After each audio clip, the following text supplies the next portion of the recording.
right. Since one of the state police shy. All right. Welcome, everybody. This day has been a long time coming, and I think that by the end of our presentation today, you'll understand why. I'm going to try to move as quickly as I can, but I'll give you warning that for those of you who have seen the report, it's a long report. It nears 300 pages. The appendices about the same volume. I'm going to move as fast as I can, but this could take a little bit of time. Before I begin, rather than wait to the end, there are some people who really need acknowledgement. There are many survivors that you will you've heard from, I'm sure, in the past. You'll hear more from in the future. Some are referenced by name in the report, some are not. Not every survivor wanted to be named. We know there are survivors of clergy sexual abuse in Rhode Island that still haven't come forward. And that is just the reality when these crimes are committed. But I want to start by recognizing the survivors that are in the room, and they are Dennis LaPrade, Claude LeBouf, and Robert Houlihan. They're here. All three of you have my gratitude for your courage and bravery in working with us and putting this report together. And it really means a lot to the team and to me that you're here. So thank you. I also want to thank, as I mentioned or implied a minute ago, I want to thank the survivors that are out there that are not in the room, those that we know of and those that we don't.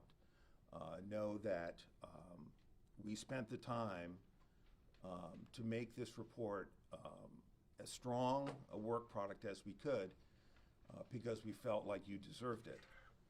And none of us on the team that put it together, between the state police and our team, myself included, wanted to issue a report that did not do the crimes and the survivors justice. I also forgot to mention two survivors. I didn't forget. It's the wrong phrase. I neglected to mention. But they are very much on my mind because they are good friends of mine. And they are Dr. Hub Brennan and Dr. Ann Webb, who I have walked this journey with. We've walked it together in many ways. Hub, where are you? There you are. And Dale, Hub's wife. I remember, Hub, when we sat down, I think I was still running in a coffee shop in Jamestown, and you told me, I wasn't sure why we were meeting, I think, at the time. I knew you were a physician, and I thought we were going to talk about healthcare, and we talked about this, and the impression that you and Ann have made on me in that 8+ years now. Just know that our conversations will stay with me for a very, very long time, and I'm grateful for your friendship. I want to thank Carol McEntee, who's been a fighter here, has yelled at me for not moving fast enough on many occasions, sometimes right in this room. And I hope, Carol, that you've now seen the report, and I hope that it's something that you're proud of, and you are a part of it for sure. Mark McKinney, you've been a champion on this issue, and a friend. Both of you have been good friends to me over the course of my political career. I'm grateful for that and your keen interest in this issue here. The legislation that you've sponsored and have championed is legislation that you'll see we refer to in our report, that we recommend passage of, and we'll come back to that a little bit later. All right, so here at the office, when we started this back in 2019, pre-COVID, if you can believe it, it seems like another lifetime ago. There have been a series of people that have worked on this matter, on this report, and I'm going to read from the bottom of the list to the top because in some ways it's chronological. So Chris Joseph, who actually went to high school with my eldest son, and grew up in South Kingstown, needed a job after college, and really smart young man. I think he went to Boston College, if memory serves. And anyway, I mention him because he was the first person that we put on it who was not a lawyer. He has since gone to law school and is practicing law, so that gives you a sense of how long this has taken. So I guess I'm in a sense, casting a little shade at myself by saying going through all that. But Chris really got this rolling. Wyeth Taylor worked on this as a paralegal. She's now writing novels. So Wyeth and Chris, you're out there somewhere, and thank you. Ryan Holt, a former Special Assistant Attorney General in the office, my first legislative aide, worked on it. Aidan Giusti worked on it. Farron Fuquay, who's a policy analyst, has helped on this report. Allison Fonseca, Jonathan Burke, Steve Dambrook, Penelope Murphy, Sean Malloy, Andrea Morrow, Patrick Dolan, and last, but most important, Adi Goldstein, who has marshaled this project from the beginning and has worked countless hours on it herself. I also want to acknowledge the state police led by Lieutenant Heather Palumbo. We have other members of their special victims unit here, Detective Austin Leverrier, Detective Leverrier is here, Detective Lindsay Lord, Detective Sergeant Kyle Draper, who's done a ton of work with this office on important cases over the years that I've been Attorney General. So, all right, so with that, we'll get started. All right, so some of you may have seen this slide as we were getting ready to start.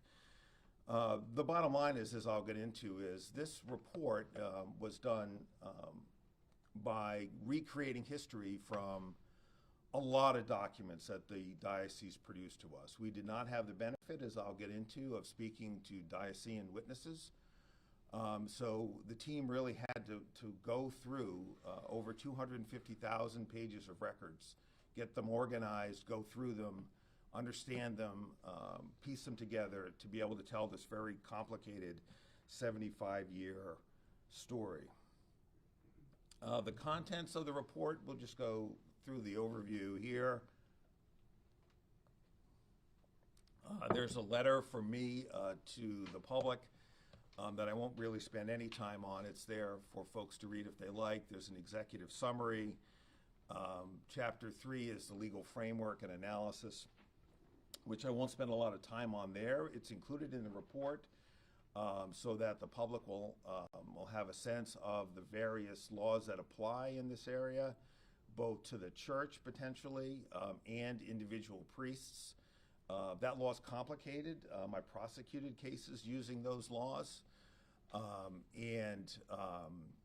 The best approach, if you're a prosecutor, is to understand your facts and then go to the law, because to try to keep it all in your head is as difficult as studying for the bar exam. Chapter 4 is an overview of our investigative findings. Chapter 5 covers the time frame from 1950 to 2000, when we begin, as we'll see, to see change on the part of the diocese, driven in part by survivors coming forward with the courage that they did, and the church as a whole, from the Vatican and across the nation, beginning to understand they had to change their historical approaches. Chapter 6 goes over the past failures of the diocese to report child sexual abuse complaints to law enforcement. Chapter 7 goes through the diocese reforms and responses to clergy abuse from 1990 to the present. As we'll see, those reforms were initially, I would describe them as attempts. As time went on, they got better, but there is still considerable room from our perspective for improvement.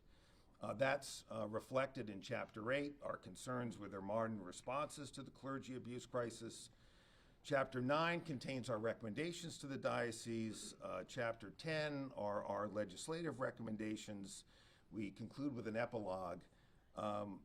Then we have a series of appendices and I recommend them to you. I think as important as the report itself, which, as you'll see, for those of you who haven't seen it yet, is a narrative. Appendix A, which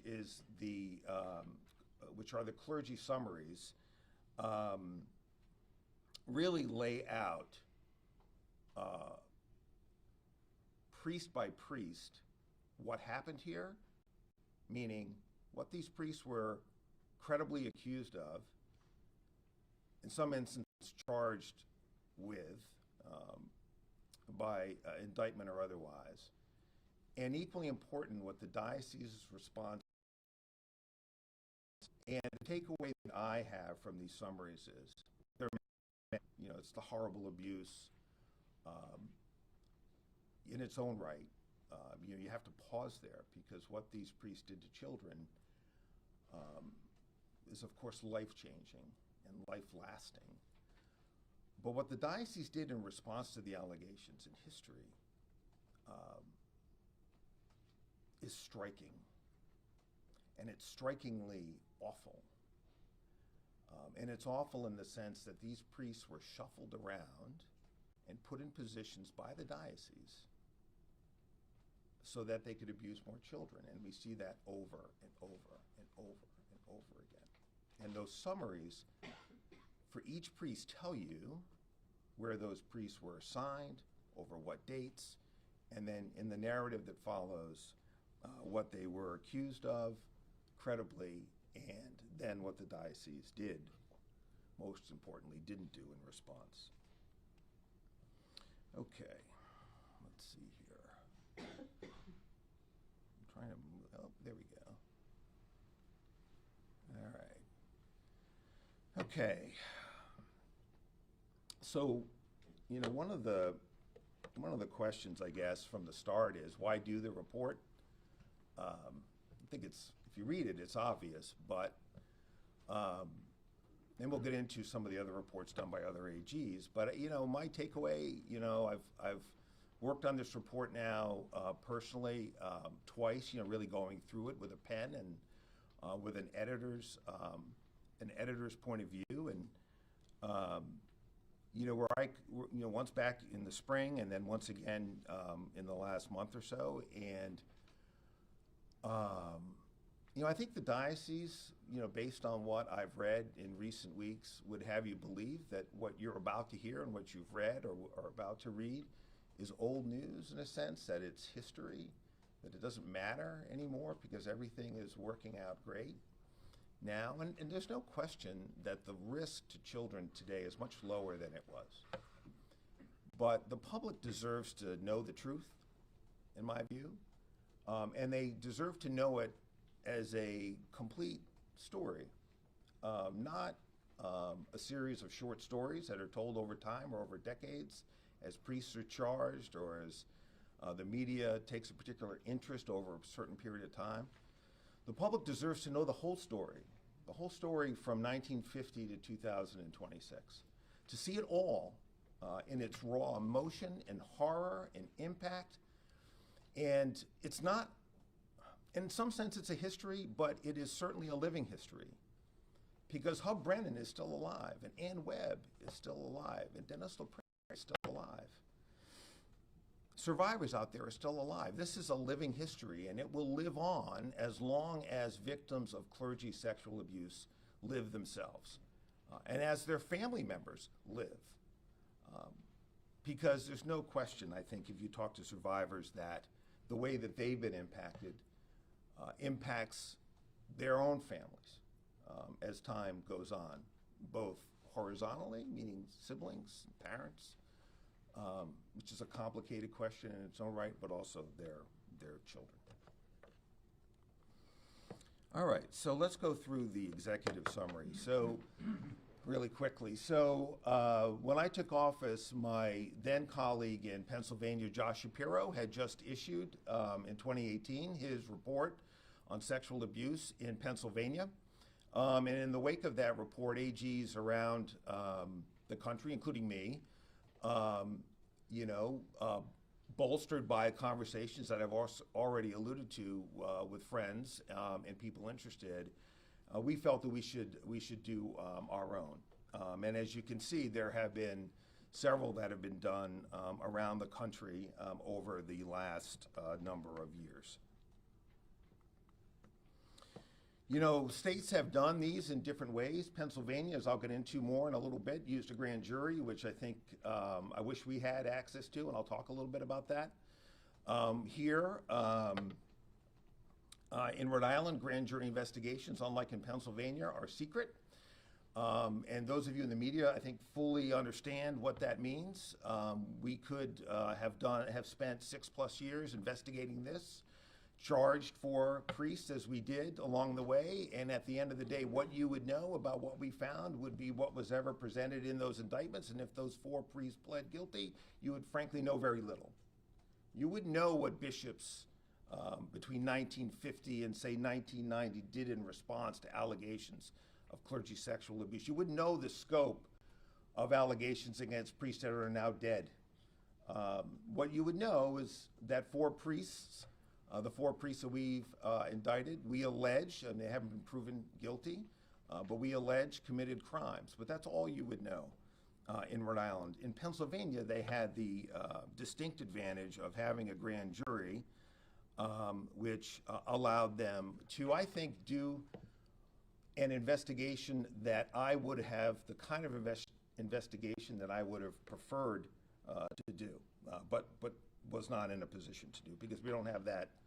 We don't have the same kind of law here that we have, that they have in Pennsylvania. Okay. Let's make sure. I'm sorry, I keep going back and forth, but it's not as responsive as I'd always like it to be. All right, so sort of high-level findings, and you'll hear this a few times here. From 1950 to 2022, what we found was that the diocese employed 75 credibly accused priests who reportedly abused over 300 children.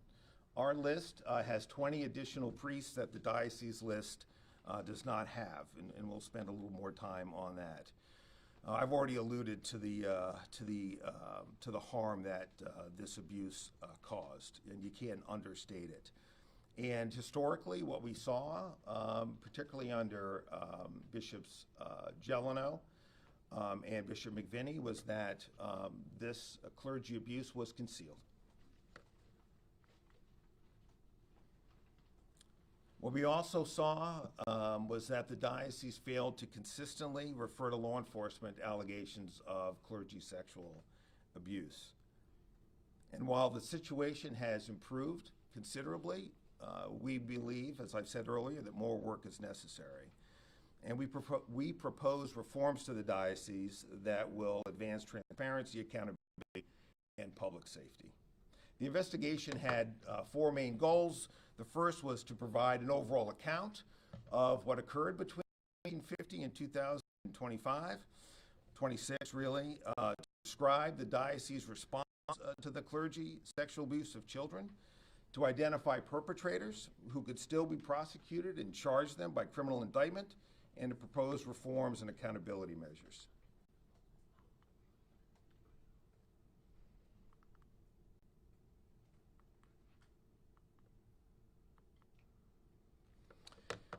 Yeah, I already mentioned the amount of records that we looked at, 250,000 pages. That's a lot for those of you who haven't done a document case. Join a large law firm, as I did at the beginning of my career, and you'll certainly appreciate how much work that is. We talked to, or had either talked to or exchanged with over 150 confidential contacts with survivors. We talked to a lot of people that were impacted by this clergy abuse scandal. And as I mentioned, we charged 4 new cases. We added a quote here from the report. And I think it's important, my takeaway from this quote and why we put it in the report and why it's in this slide deck is, and I'll talk a little bit about it more as we get towards the end of the report, but I feel like for what my view is worth, if you're the Diocese of Providence and you're listening, is this is a scandal that you need to own and you need to fix. And we can't slow walk solutions, and we can't slow walk justice, and we can't slow walk compensation, and we can't slow walk help. We have to own it. You have to own it. The diocese has to own it, the way other dioceses around the country have begun to own it.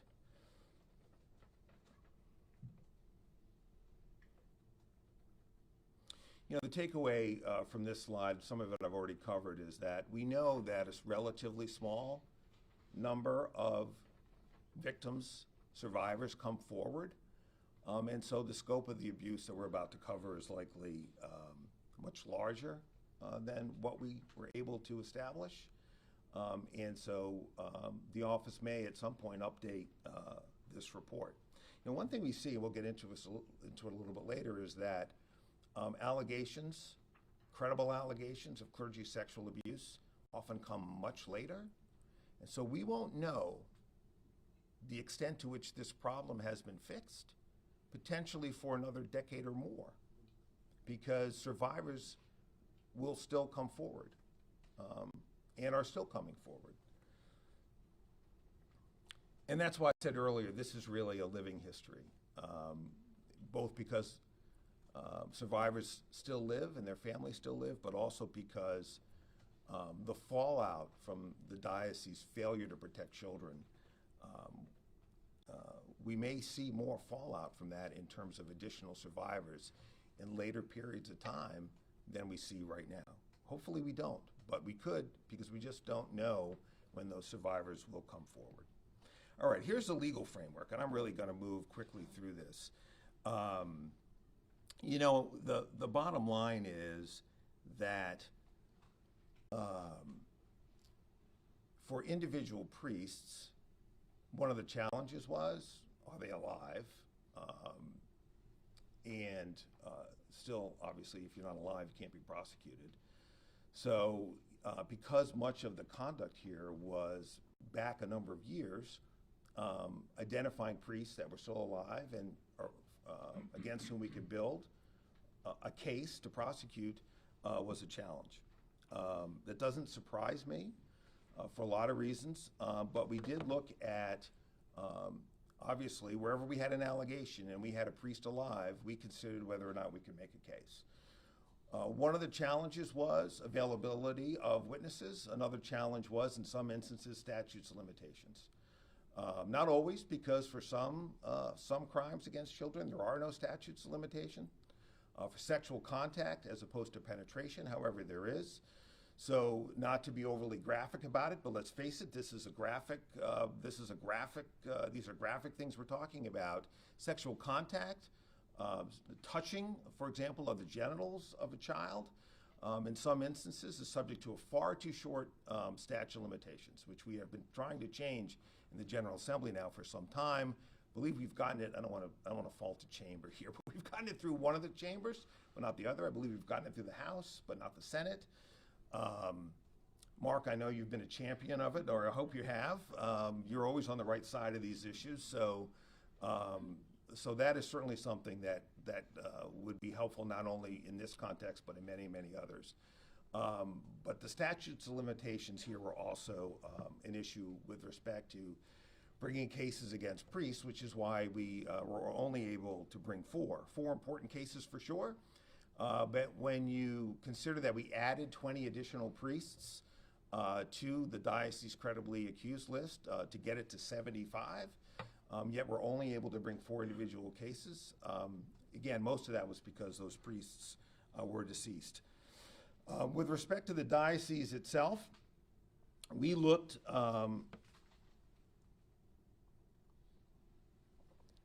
look, as a prosecutor, you always go into a set of facts where there is clearly wrongful behavior to see whether there's a criminal case to be made.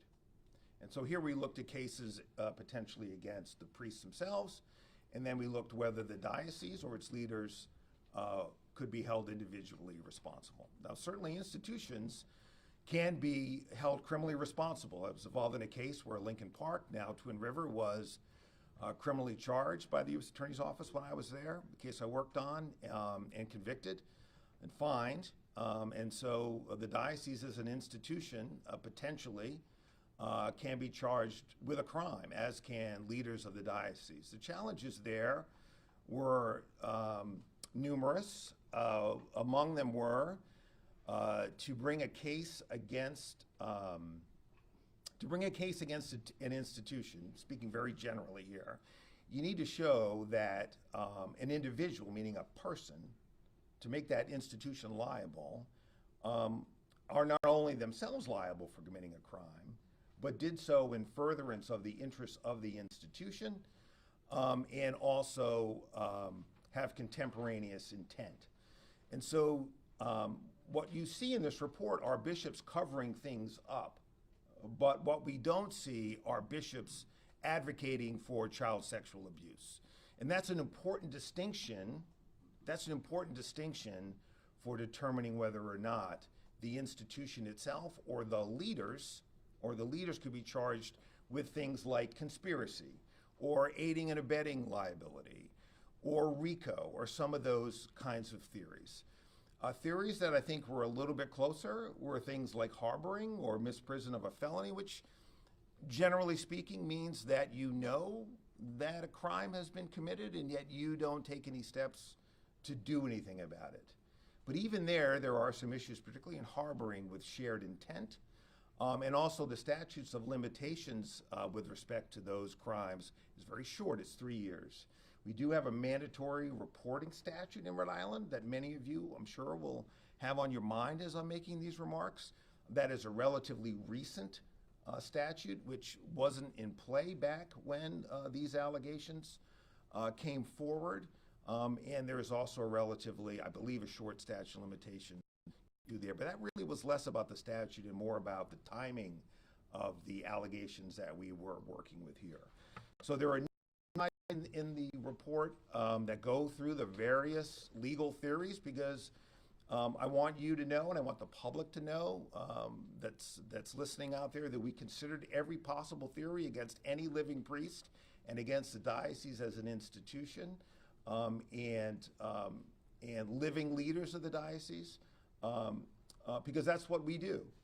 And if we have a theory and we believe we can prove a case, we'll bring it. But we did not conclude that here with respect to the diocese or any living leaders.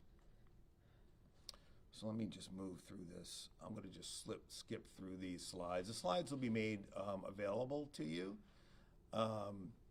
And for those of you who have a keen interest in the law, like Tim White, have at it. That Masters of Law has got to get you something, Tim, right? I'm sure you already know this. You could have written these slides. All right, so let's just skip through these here. And this just goes through some of the statute of limitations for some of these other offenses. And our conclusions are not unique to us. Of all the other attorneys general around the country that have investigated dioceses, to our knowledge at least, these, certainly the ones that I've identified already, have not brought a criminal case against the diocese. And there was some indication that perhaps a DA somewhere did, but the case was not successful. So institutional liability in this context is difficult, if not impossible, to establish. Okay, an overview of the investigative findings. I hope this won't be overly repetitive. This is an important concept here. The grand jury or no grand jury. For some of you, this is a favorite topic of mine. I would have much preferred to use the grand jury than go the route that we took. So we really had two options when we started. And one was, all right, impanel a grand jury. Probably would have been the statewide grand jury because we would have needed it for a long period of time. The statewide grand jury can sit for months at a time. Usually the county grand jury sit for 6 weeks. So we probably would have impaneled the statewide grand jury in Warwick and gone before them and issued subpoenas for documents and witness testimony. As I've already mentioned, there are some issues with that. The alternative was what we did here. which was to do an investigation and issue a report. And that really relies on voluntary compliance with what we're asking for. And I've encountered this before. For those of you who have followed me with other investigations, that are on, I'm sure that you could identify. I've stood before you and I've issued reports. And I've struggled over the course of my term this tension between the best possible way of getting to the truth and my desire to share with the public what we found, where I don't think a criminal case is either going to develop or won't develop on such a scale that you'll know what it is that we found. It's very hard to do that at the beginning because you don't know what you're going to find as you begin to peel the onion back. So this has been a challenge for us from the very beginning of the administration, when we first looked at an incident involving the Wyatt, going way back to, I believe, 2019, in the fall of 2019, all the way through recent months with some other investigations. And so I would much prefer to use the grand jury, but I really worry that in some instances where I can't explain to the public why we didn't bring a charge, the public won't understand it. This office will lose credibility and lose faith in government. So the advantages of the grand jury, just really quickly, it's compulsory. So if we ask the diocese for records and they don't produce them, they've got to produce them. We go to court, get an order, they got to produce them. If they don't produce them and we find out that they're hiding them from us, we can ask the court to hold them in contempt. It's a really powerful means of getting records. It's also a really powerful way of getting witness testimony. You know, lawyers get records and they want to ask witnesses about what those records mean. And you're going to see this from some of the things we're going to go through here. You know, there are a lot of records here that were not woven together by the diocese. They're individual files about individual priests, and weaving it all together for the team was really difficult. The easiest way to get that done and the quickest way to get that done is to take those records and identify the appropriate witness and sit down in front of them in a grand jury context and ask them about those documents. We didn't have that ability to do that here. And that testimony is under the pains and penalties of perjury. And if you just go back to the Washington Bridge oversight hearings, recall the difference between the first oversight hearings that didn't have an experienced prosecutor asking the questions with respect to my General Assembly colleagues, and the witnesses weren't under oath. With the second set of oversight hearings, where you had an experienced prosecutor asking the questions and the witnesses were under oath. From where I sat, a big difference, and I think the public came away with at least more answers than they got with the first hearing. It's a good example of experienced prosecutors asking questions while witnesses are under oath is a really effective means of getting to truth and confronting them with documents where the narrative doesn't fit what the record in the document shows. And of course, when somebody refuses, you can immunize them and force them to testify, right? You don't want to immunize potential defendants necessarily, but you can certainly immunize witnesses who may be trying to protect other potential defendants. No opportunity to do that without a grand jury. Now, we've tried to fix that with our grand jury report bill that I put in every year that I've been Attorney General, because I could kind of see these things coming as I began to think about running for office. I hope that this will be yet another example of why we need this statute, why it's not something to be feared. It should only be feared by people who are doing things candidly that they probably shouldn't be doing.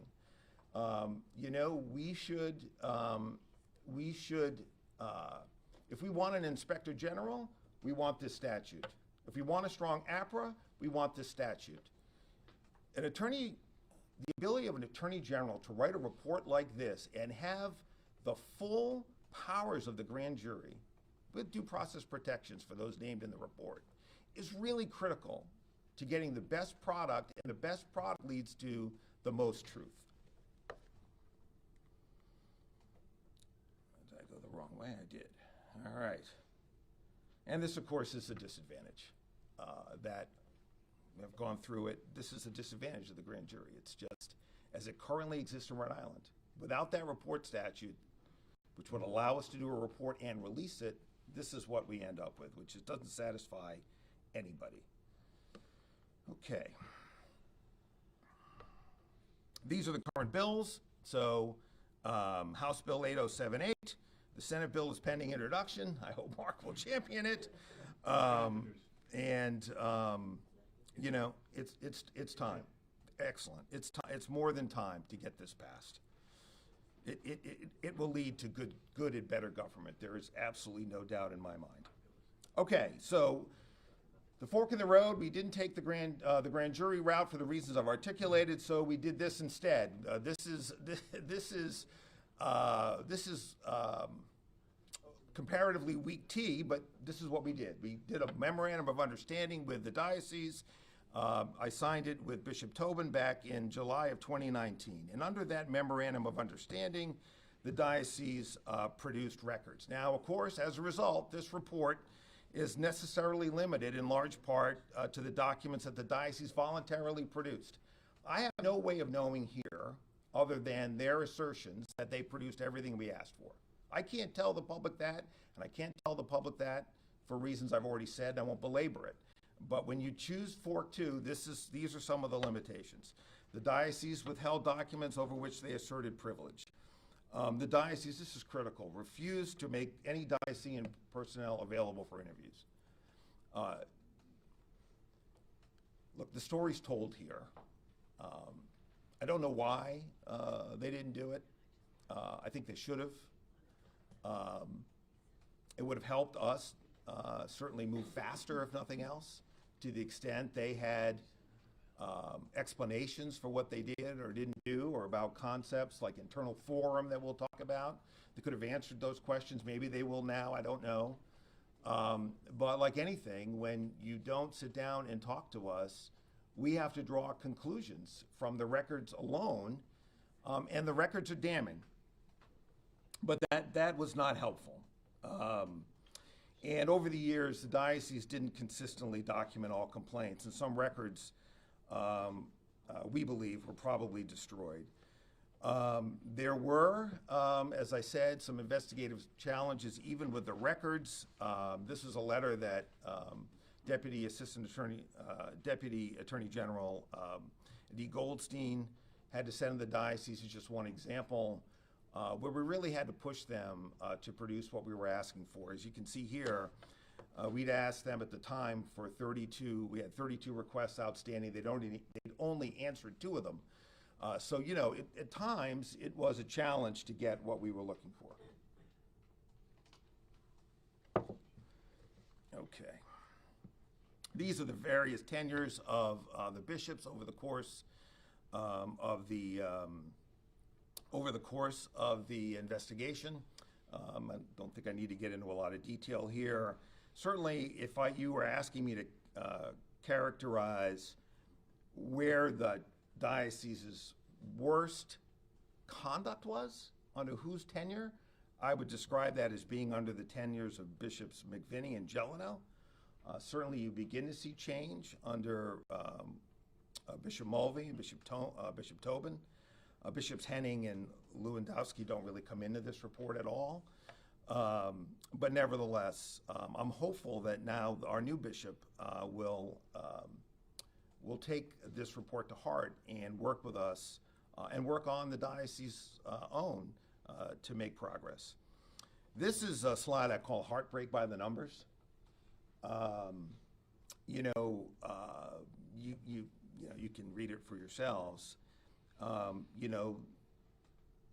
These are the most prevalent age range, 11 to 14-year-old children. I've already mentioned the 75 clergy, the 300 complaints, mostly male victims. You know the rape statute in Rhode Island that was in existence until 1979 did not cover crimes men against men or men against boys. That was one challenge. So 1979 legally is a real change. The highest number of victims recorded was in the 70s. This number of 26, right in the heart of this heartache by the number slide, is 26 years. The average time it took for survivors to report abuse. I mean, I know many of you in the media have spoken to survivors. It's a question worth asking and confirming is what I really mean to say, that, these are things that it takes a long time to reckon with. I was speaking to somebody yesterday who about this, and what they said was, if I were a child, look, I was an altar boy. I rang the bells for Bishop Jeleno at one point at St. Mark Parish in Jamestown, where I was baptized, and my parents were married, and my grandparents were married, and I never faced abuse by any of the priests that were there when I served. But somebody said to me yesterday that if they had gone home and told their parents that a priest had assaulted them, the reaction from their parents would not have been what I suspect would be the reaction today, which is you believe your child instantly and you are on fire. That's much more complicated than that, as the survivors can attest to. The reverence. My dad's 96 and my mom's 90. I love you guys if you're out there listening. They revered the people in this report. They had some of them in their homes, some of the monsignors and the assistant bishops, and I think for Catholics, particularly of a certain age, this is going to be really hard. Catholics have Rhode Island Catholics love their faith and love their religion, and some are very devout, and you find it in all kinds of places. I was talking to somebody doing some work on my home, and this is a guy who's kind of a rough and tumble. He's a little profane. He's an HVAC guy. He's terrific. I don't want to use his name, but he described him and his wife as devout Catholics. I've had some friends who aren't crazy about the fact that we even issued this report. This could be hard, but certainly necessary, for certain. We already talked about the 4 priests charged. I want to go back. These are their names. Fathers Petrocelli, Silva, Facette, and Kelly. The diocese list, as I alluded to, had 51 clergy in 2019. They added 4 clergy after we reached out to them and let them know that we thought there were four that should be added. We've added more since. So we have 20 more than the diocese 2019 list updated has. These are the priests that we have added. There is a summary for each one of them in the appendices, Appendix A. So if anyone is interested in one of these particular priests or all of them, you will find an individual account of each one, where they were assigned, what they were credibly accused of doing, what the diocese response was to those allegations in the appendices for each one of these priests and all the others. Priests with the greatest reported number of child victims, you see them here. Father O'Connell had 23 reported victims. The numbers are staggering, shocking, astounding. Many victims were altar servers or involved in youth activities. Probably doesn't come as a surprise. As I already mentioned, many came from devout families. Explains perhaps in part why sometimes allegations came forward much later in life. Many times, as I've seen in my career as a prosecutor, like many people who prey on children, vulnerable children are identified and sought out by people who abuse children. They see the vulnerability and they exploit it, and we certainly saw that here. Already mentioned delayed disclosure. The average disclosure was 26 years after the abuse. Why the legislation is so important to extend the statute of limitations, Senator and Representative and all of you, because these allegations come. That's not unusual, and explains why that is. The fact that it takes a long time for someone to come forward does not mean that the allegation is not credible. Just the opposite. It's what we can and should expect. And only about 10 to 15% of child sexual abuse is ever reported to authorities, which is why we think that the true scope of this abuse over history was very likely much larger. From the survivors that we spoke to and had contact with, many had behavioral health, and physical difficulties as a result of the abuse, and that continued into life.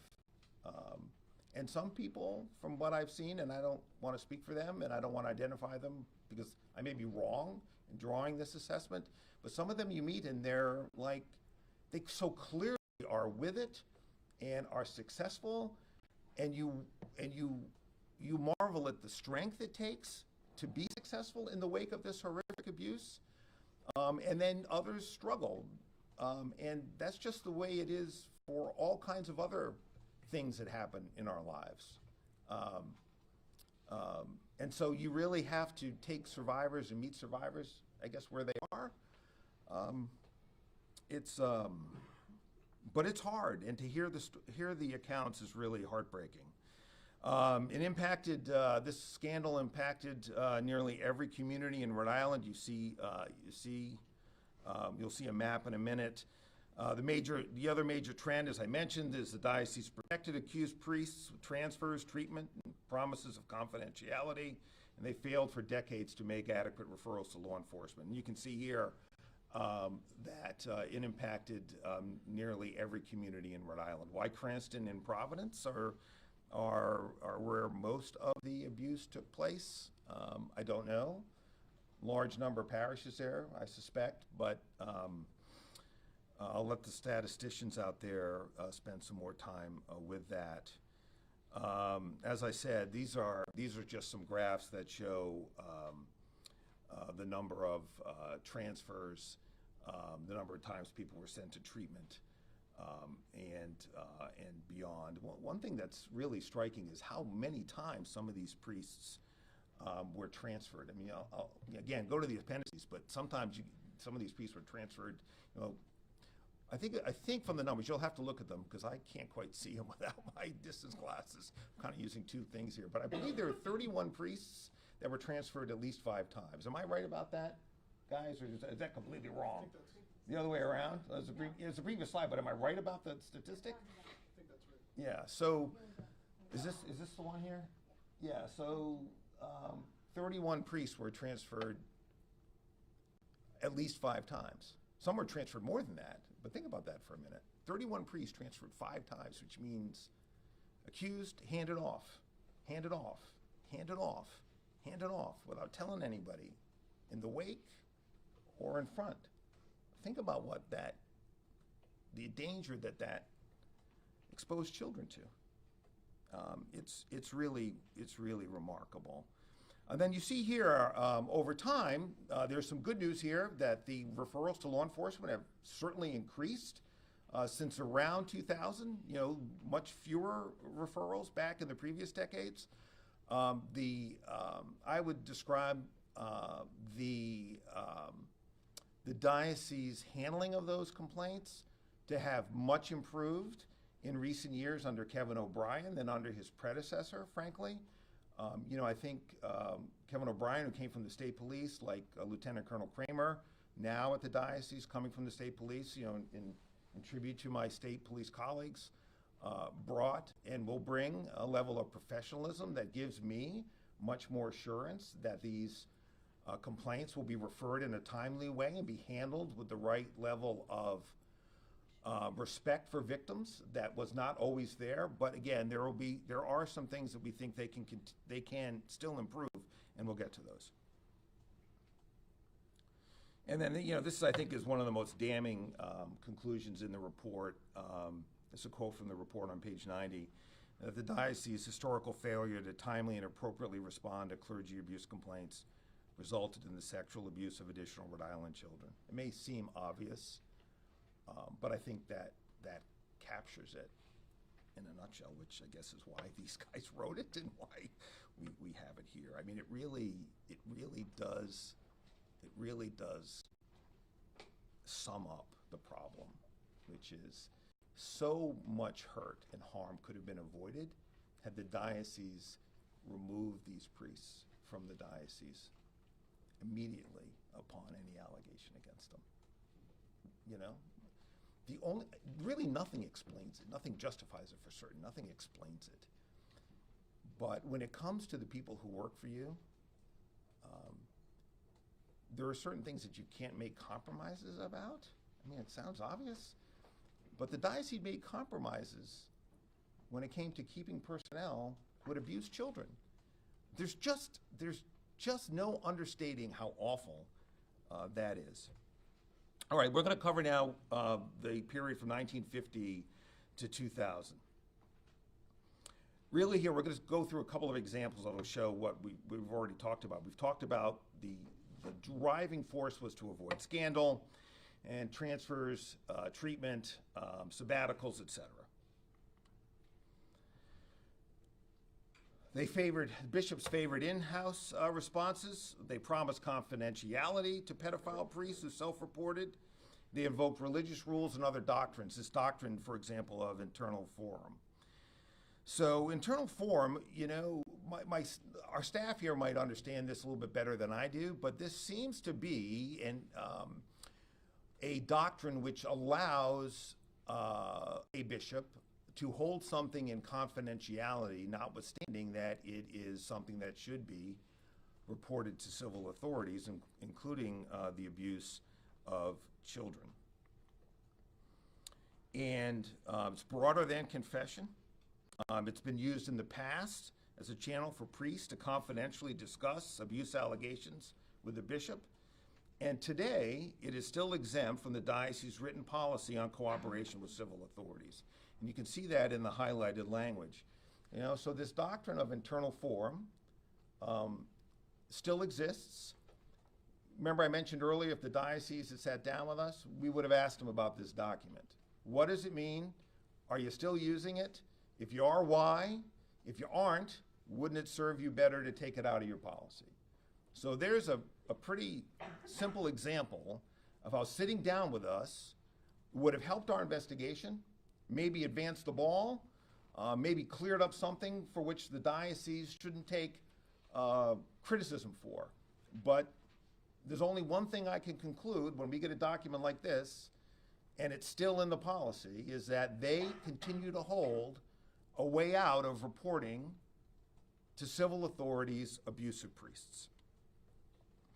We talked about the shuffling. I don't think I need to belabor it. Oh, here's the number. If I just waited a couple of slides, it would have been right in front of me. 31 were transferred 5 to 9 times. I did go over the slide presentation a few times, but there's a lot of slides here. Example, Father Joseph McCraw from 1951 to 1964. It really wanted to start at the beginning here. It's a good example of how transfer was the approach. So there are multiple complaints of sexual abuse against Father McCraw at Our Lady of Lourdes Church in Providence in 1951 and 1952. What's the response? We'll transfer him to St. Joseph's Church in Woonsocket. In 1953, Bishop McVinney gets a letter from the pastor of St. Joseph's seeking McCraw's removal. And what you see in the documents are these euphemisms or this coded language all the time. You know, here is a good example. He does not seem at present in a condition to exercise a fruitful ministry. Well, there's an understatement. The response is to transfer him to Our Lady of Consolation Church in Pawtucket. Okay. All right, so when he's transferred to Our Lady of Consolation in 53, this will be his second transfer, you'll understand by this appointment that it is no vindication of your erratic and intolerable conduct. So let's not pretend that Bishop McVinney didn't know exactly what he was dealing with. If I receive any more complaints about your conduct, I shall be forced to remove you from the rolls. Bishops knew and did nothing. Worse than nothing, they transferred priests. But it continues. In 1955 to 1956, while McCraw's still assigned to Our Lady of Consolation, 2 boys reported in sworn affidavits that he served them alcohol before attempting to abuse them at his summer home. The response from the diocese, a 4-month suspension, followed by transfer to a home for convalescents in Newport. In 1957, he requests a new assignment, having done penance and atonement for 2 years. The response? Transfer to the Brothers of the Sacred Heart in Burrillville. Remember Burrillville? Remember that? If you go back and look at that map we showed you, we noticed it when we were going through the slideshow last night together, the team and I. There's a lot of reported cases from Burrillville. And McCraw may well be responsible for that. I can't tell you, but here's part of the problem. By March 61, McCraw is suspended yet again. He's moved to a priest's home in Montreal. He admits at this now to McVinney moral touches, but pleaded for removal of his suspension. The response? In September of 61, he's sent to St. Anne's Church in Woonsocket as an assistant pastor. He remained there in active ministry until 1964. The diocese didn't include Father McCraw on its list of credibly abused clergy until we reached out to them and suggested that perhaps he would be a worthy addition.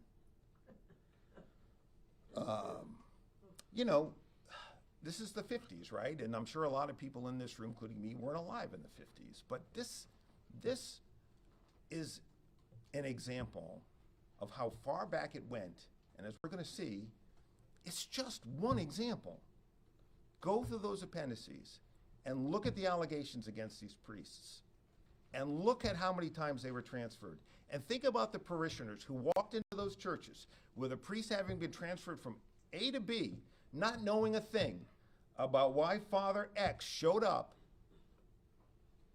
at the lectern that weekend. The diocese didn't tell him. They didn't tell him anything about the guy's risk to children. He just showed up. And that went on for decades.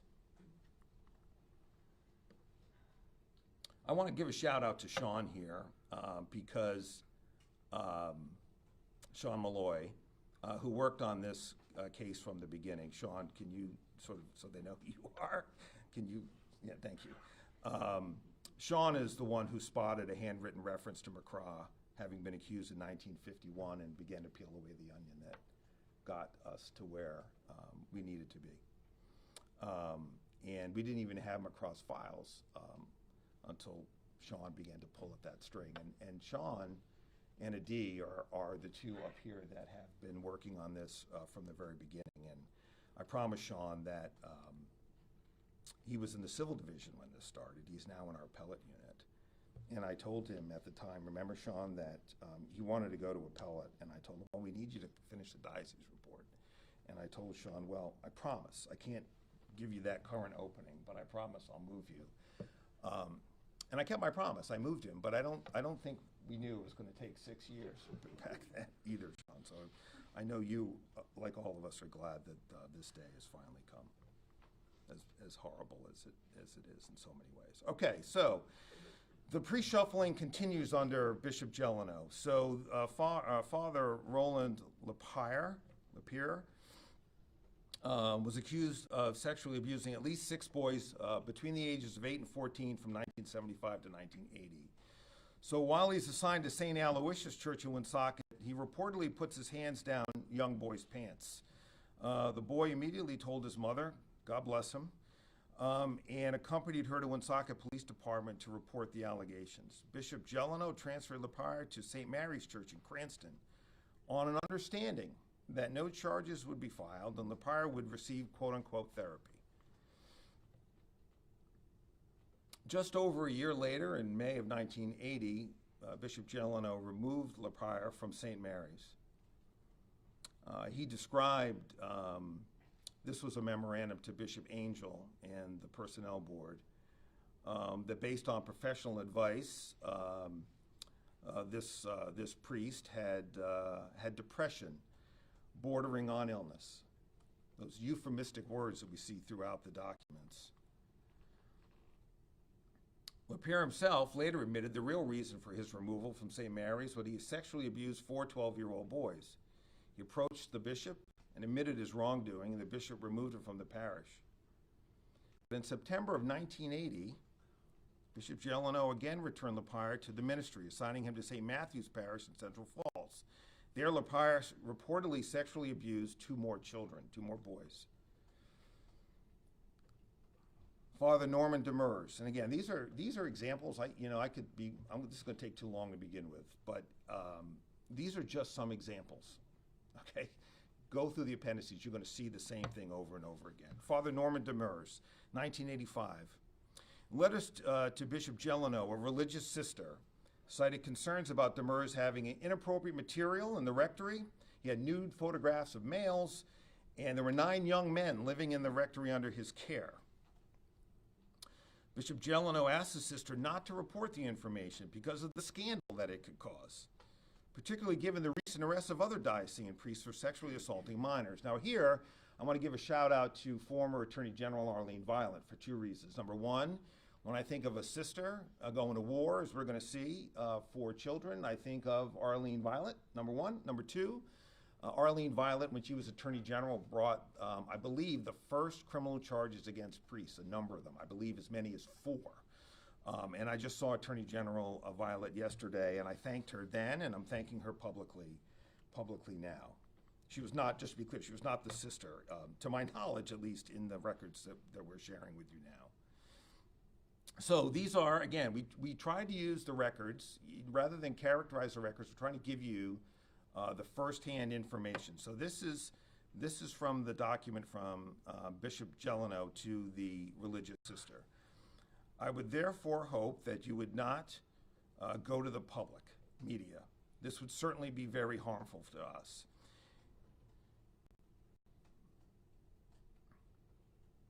It is my commitment now, this is below, that by bringing it to my attention, you have fulfilled your responsibilities. So what's the bishop doing here, respectfully? He's telling the sister, I got it. I got it. Well, this is why I think of Attorney General Violet, because if she's not the sister, and I know that she's not, at least I think she's not, she certainly had Arlene Violet's spirit, because she wrote back to Bishop Jeleno, and she gratefully acknowledged his letter, and stated, and said that you stated that you have fulfilled your responsibility, and I would ask you to leave the rest in my hands. This is great. On the contrary, my responsibility is not fulfilled until such time as you have taken action to meet the many spiritual needs of the parish. Assurances are not enough. To do nothing is to permit situations to continue. And if only the diocese, over this course of history, had taken the approach of that religious sister, we likely wouldn't be here today. And many, many, many children would have been spared this horrific abuse. Nevertheless, Father Demers remained in ministry until his 2002 suspension, accused of abusing at least 11 boys and young men, including several after this 1986 episode. We talked a little bit about spiritual retreats and sabbaticals. This was the notion that you could fix a priest who was abusing children by sending them out for treatment or counseling, and then when they came back, they would be perfectly fine. B. Samuel Torillo, Father B. Samuel Torillo is a good example. There are records from the diocese back in the 50s that the diocese learned of, but withheld from local authorities, abuse allegations against him from 52 and 53. Bishop McVinney, sent him to a monastery in Massachusetts for 2 weeks of penance and spiritual exercises, after which he was returned to full-time ministry and reportedly sexually assaulted another young boy between 56 and 58 at Holy Angels Church in Barrington. So the 2 weeks obviously didn't work, and the notion that it would is at best head-scratching, even though it was in the 50s. It continued, of course, into the 70s. Father Alfred DeRosiers, in March of '93, actually the abuse happened in the 70s. There was an allegation against this priest that he had repeatedly sexually abused a woman when she was a 15-year-old girl 2 decades earlier. Bishop Jeleno met with Father DeRosiers, who admitted having an affair with a 15-year-old child. In response, Bishop Jeleno arranged for a sabbatical at Boston College. I'm sad to say, my alma mater. And Bishop Gelano, notwithstanding that this priest had admitted to having an affair with a 15-year-old child, 15-year-old girl, he nonetheless vouched for his admission to the program and said he was in good standing. As you'll see in the report, Boston College, when they learned the truth, took a very dim view of what Bishop had done. The diocese sent at least 21 clergy with documented allegations of child abuse to treatment centers for evaluation and treatment. Many were returned to service, and several were accused of abusing additional children after they were put back in the ministry.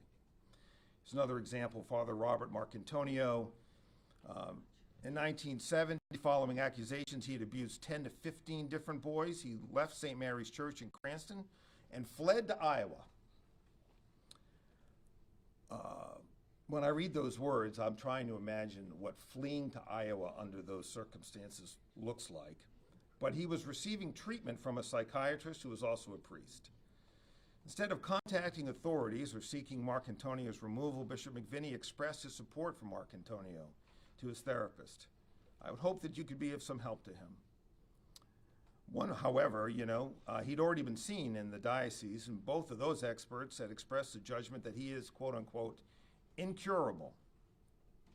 In 1971, only 10 months after the treatment began, Marcantonio was deemed effectively cured, and Bishop McVinney was notified of the same. And when Bishop Gelano succeeded Bishop McVinney, Father Marcantonio, who remained in Iowa, wrote to Bishop Gelano to explain his situation, trying to assure Bishop Gelano that his therapy, as we see there, was deemed successful. Bishop Gelano permitted Father Marcantonio to remain in Iowa to remain his doctorate in psychology, and in 1975 invited him to return to the diocese, as you see here, asking him to serve as a weekend assistant at St. John's Church in Cumberland. Father Marcantonio would later be accused of sexually abusing 3 boys in Iowa and several more upon his return to Rhode Island. So again, those are examples. I refer you to the report for many, many, many, many more. All right, Chapter 6, the diocese's past failures to refer child abuse complaints to law enforcement.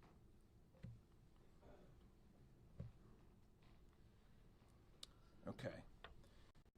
So going through the records, we could not find a documented referral to civil authorities, meaning law enforcement, until 1989. Until 1989, nearly 40 years into our review period, was the first documented referral to law enforcement, notwithstanding what we have seen from some of the examples going on now for nearly 40 years. This obviously prevented clergy from being criminally charged in real time over that period of time, and rather the bishops allowed these priests to remain in the ministry with little to no oversight and access to more children. And we'll come back to the lack of oversight in a little bit. This is the evolution of referrals to law enforcement. So you can see that there are very few from 1950, and we'll see in the graph on the next slide, to 1990. And then things begin to pick up in the 90s. There's a letter, I think a watershed moment, again, to give a shout out to one of my predecessors, is when Attorney General Peter Kilmartin signed a letter of understanding between the diocese and this office, where they would immediately refer allegations of clergy abuse to law enforcement.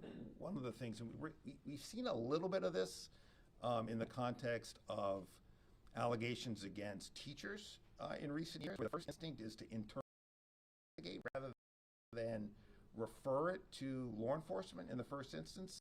And that's always a mistake. Law enforcement should be involved right from the beginning so that we can begin to build the strongest possible case right away. Okay. So things have greatly improved. So you see here the reporting by decade. Reported abuse by decade has gone down significantly. Again, one of the things, there's a tail here, so we won't know whether these numbers will hold, I think, for additional decades, based on the average that we found 26 years to come forward. So there's some abuse from the 90s and the 80s that, if I'm doing my math right, that still may come forward, the 2000s, early 2000s and beyond. We'll see. But certainly referrals to law enforcement have gone up dramatically, and that's to the diocese's credit. There was inconsistent reporting into the 2010s. Between 2000 and 2010, we found that the diocese still referred only half of the complaints it received to law enforcement. So, again, to the extent that the diocese would paint this report as rehashing old news, I don't view that as old news. I mean, that's within this century, and up until 2010, just 15 years ago, we were still only getting half of the number of complaints that the diocese was getting, meaning we being in law enforcement. Most reporting was entirely voluntary and subject to the diocese's own shifting thresholds of what warranted law enforcement contact. These continued problems and the need for solutions are identified or illustrated by the 2011 handling of the case of Deacon Lawrence Gagnon. He was accused in 2011 of pulling down the pants of several sixth grade boys at St. Joseph's School in West Warwick. The then Director of Compliance, Robert McCarthy, dismissed the case as merely poor judgment, not criminal or worthy of reporting to law enforcement under a mandated reporting law. Days later, again, someone stepped forward, not from the diocese. Well, perhaps, if the principal was employed by the diocese, was the principal employed by the diocese, guys, do you know, in this particular instance? Would have been employed by the local school. Local school. So this was not the diocese. The local school stepped forward and expressed to Director McCarthy his view that the allegation should be reported to authorities. All right. So subsequent investigation by West Warwick revealed that this was far more than poor judgment. Several boys told the police that Gagnon had repeatedly touched their groins. He later confessed to police that he had fondled several boys' genitals. He was charged and subsequently pled nolo. But this is what prompted the agreement between this office under Attorney General Kilmartin and the diocese. Certainly, I wasn't in the office at the time, but drawing what I think are logical conclusions, the office was justifiably outraged by the initial response, was grateful to the principal for coming forward and allowing the office to make a case, and made it clear to the diocese that something had to change, and it did. And that was signed by Attorney General Kilmartin and Bishop Tobin. All right. So we're going to go through this fairly quickly here. The diocese reforms and responses to clergy abuse, 1990 to the present. These are what we would describe as early attempts at reform, and I think the key word here is attempts. They did not prove to be particularly strong, in our opinion, and we'll go through a little bit of that. So Bishop Jeleno promulgated the first policy and procedures concerning reports of sexual misconduct in 1990. There was an advisory review committee that was formed, although it didn't meet very often, as we'll see in a moment. He established the Office of Education and Compliance, although Director McCarthy ceased. So I want to be respectful in my remarks, but I would say that we have come a long way in that position, as I already alluded to, with the hiring of state police veterans for that position.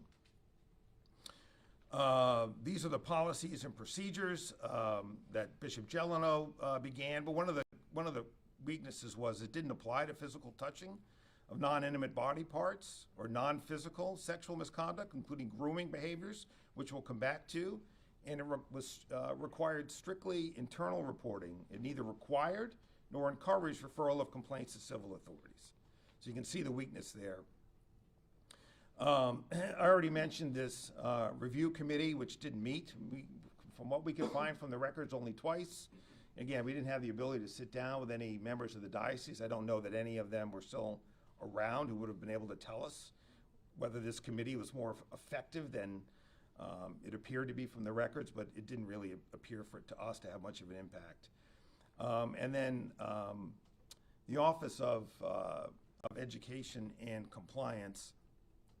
This is the internal investigative arm of the diocese. From what we've been able to establish from the records, We believe that from the beginning there's been a lack of clear written guidelines, excuse me, for investigations and an absence of meaningful oversight. So, I've been an investigator, prosecutor for a long time. I've overseen offices for a long time. You need multiple layers of supervision to ensure that you're getting to the right place. Leaving it in the hands of one person alone is not the pathway to success. There were these national responses in the 2000s, the Dallas Charter, excuse me, in 2002, and later the Essential Norms in 2002, where the National Council of Bishops were starting to put in place requirements that dioceses take on this scandal horror of clergy child sexual abuse. The diocese established the Diocesan Review Board. They established an Office of Outreach and Prevention, which was designed to support victims. In our view at the time, did not go nearly far enough. Still much more to do in that area. And the diocese promulgated its policy, its first version of the child protection and outreach policy, which required a code of ethics trainings and background checks in 2004. But as this slide indicates, significant concerns remain. The Dallas Charter and the Essential Norms really leave it to each diocese to protect children. What we've seen is that some dioceses have responded to reports in ways that are incredibly meaningful, and some have not, because they do have that discretion to do it. Chapter 8, concerns with the diocese's modern responses to the clergy abuse crisis. So these are concerns that we have now, today. Again, we still believe that that at least at the beginning of this time period of 2000 forward, there continue to be inconsistent and inadequate investigations. Again, improved for sure, but still room for improvement. There has been a failure to document review board determinations. This review board, which oversees or is supposed to oversee, among other things, investigations into clergy sexual abuse, made a decision early on not to document their meetings. And of course, so that has prevented us from determining how effective they are in overseeing the actual investigators on the ground. Another example where today, having the ability to speak to a bishop about what this review board does, the degree of oversight it engages in would have potentially been helpful to the diocese. But we're not able to conclude the extent to which it is actually providing in-depth supervision, which we view as important. The diocese is still making limited referrals to the Vatican, as we'll see in a moment, to have priests removed from the ministry, especially under Bishop Tobin. We don't believe there is adequate monitoring of credibly abused priests, and we do believe that there is a continued lack of transparency and accountability. We also believe that there's a failure to identify and appropriately respond to grooming behavior, meaning behavior by priests that ought to cause a red flag. The report documents one such incident in recent years, very recent years, where in the confessional, a priest was asking children about their sexual activity. Certainly, from where we sit, a red flag should have been to the diocese. It was only after pressure from the media, from parishioners, and I'm not sure from this office, I suspect from this office. We've certainly pressured them in a lot of ways. I can't keep them all top of mind. Did we pressure them on this point, friends? Yes, we did. I thought we did. Did they take steps? But we still think this is kind of a big hole or a big blind spot in how the diocese approaches this risk of potentially ongoing child sexual abuse. The diocese still does not investigate third-party and anonymous, or at least consistently, third-party and anonymous reports of abuse. And this is much worse, going back farther, but if it came from a third party, well, we don't need to investigate it. If it's anonymous, we don't need to investigate it. That runs counter to, if you talk to the state police, I think Heather would not, if you get an anonymous complaint, it's about a serious crime, you're going to do everything you can to run that to ground. Diocese didn't always do that. And they also have not, and to date, we believe, consistently still don't investigate allegations against deceased priests, which we believe they should. Certainly there's no criminal case there, but survivors deserve the justice that that investigation will bring. There's a continued request of victims to take polygraphs, which we believe re-victimizes victims and is not useful to determining whether or not an investigation should move forward. There's still, in some ways, a lack of clear written investigatory guidelines. Timeframes are not clear. Victims often wait many, many times. There's a little bit of irony in that, since you've been waiting for this report for a long time from us. But we believe that when it comes to individual priests, these investigations should move a lot faster than what it took us to compile 75 years of history. And there continues to be, in our view, because we can't confirm otherwise, a lack of clear oversight by the review board. We'll just give a couple of examples here. Dennis LaPrade is with us today. I've already mentioned him. I'm really grateful to him for being here and for what the account you're about to hear. In 2014, Dennis reported to the Diocese that Father Santilli, Francis Santilli, had sexually abused him in the early 1980s when he was an altar boy at a parish in Providence. He also identified by name 2 brothers who he suspected may have also been abused by Father Santilli. There's no indication from the records that we received that the diocese attempted to contact those individuals, and Bishop Tobin permitted Santilli to remain in the ministry. Nearly 8 years later, in 2021, a third party contacted both the diocese and law enforcement to identify the same 2 brothers as victims of Santilli. Resulted in a criminal investigation, Santilli's suspension, removal and referral to the Vatican, and the diocese naming Santilli on its credibly accused list. But there's a failure in the first instance of the diocese doing the kind of adequate investigation that Dennis deserved and victims deserve. We've already talked about the failings of the review board, so I won't belabor it here. We did ask to interview members of the board, as I mentioned, and again, we were denied access to them. The diocese has made limited referrals to the Vatican. The Dallas Charter and the essential norms, which are supposed to be the goalposts by which the diocese respond to these allegations, require permanent removal and possible dismissal from the priesthood for even a single act, quote unquote, of sexual abuse, following appropriate process in accord with canon law. The general rule is that bishops refer to the Vatican all complaints containing any semblance of truth. The Diocese of Providence appears to have referred to the Vatican far fewer complaints than zero tolerance contemplates. Since 2002, only 9 of 21 priests, which we have deemed should have been eligible for a referral to the Vatican, were in fact referred. So this is why we say this is not a historical problem for lots of reasons. This is another. Among the limited cases referred to the Vatican, Bishop Tobin repeatedly sought leniency for credibly accused priests, recommending against their removal, and instead suggesting a life of prayer and penance. For each of Fathers Timothy Gorton, Barry Meehan in 2013, Gorton was in 2012, John Allard in 2013, and Samuel Torillo just 10 years ago, Bishop Tobin told the Vatican, "I do not believe," quote, same language each time, "I do not believe Father to be a danger to young people." And here they all are for each priest. It's the same language. At this time, I do not believe Father Gordon to be a danger. I don't believe Father Meehan to be a danger to young people. I like to think it's not cut and paste, but well, I'll let the words speak for themselves.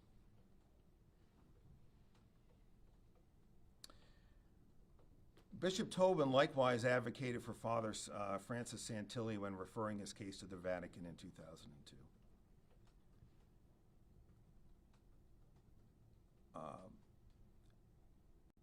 Why do you have this document? Because these words are not reconcilable. In the first instance, Bishop Tobin tells the Vatican, the accusations regarding Father Santilli's behavior are repugnant, given the nature of the actions and the age of the victims. further down. Nevertheless, Father Francis Santilli also exercised his priesthood for over 40 years in an exemplary fashion and without scandal. If anybody out there, whether you're sitting in this room or out in the public, can reconcile those two phrases, okay, in 2022, you tell me. You tell me. And don't tell me that this is history and stuff we already know, because it's not. It makes you angry, honestly. You read the words, and they are, we were reading them together last night, and as we went through the slide deck, and you don't, it's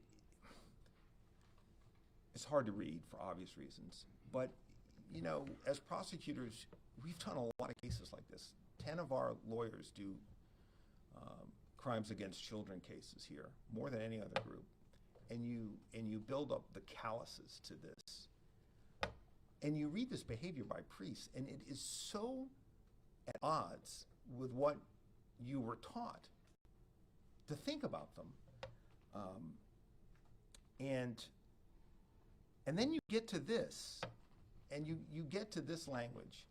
And I just don't know how you square an exemplary priesthood with molesting children. I just don't know how you square it.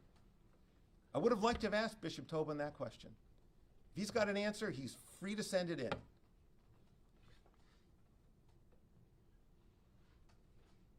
To date, it appears that the Diocese of Providence lacks any formal or informal policy or practice of monitoring known, living, or credibly abused clergy. There are priests out there that are credibly accused abusers, and we don't know the extent to which the diocese knows where they are, keeps an eye on them.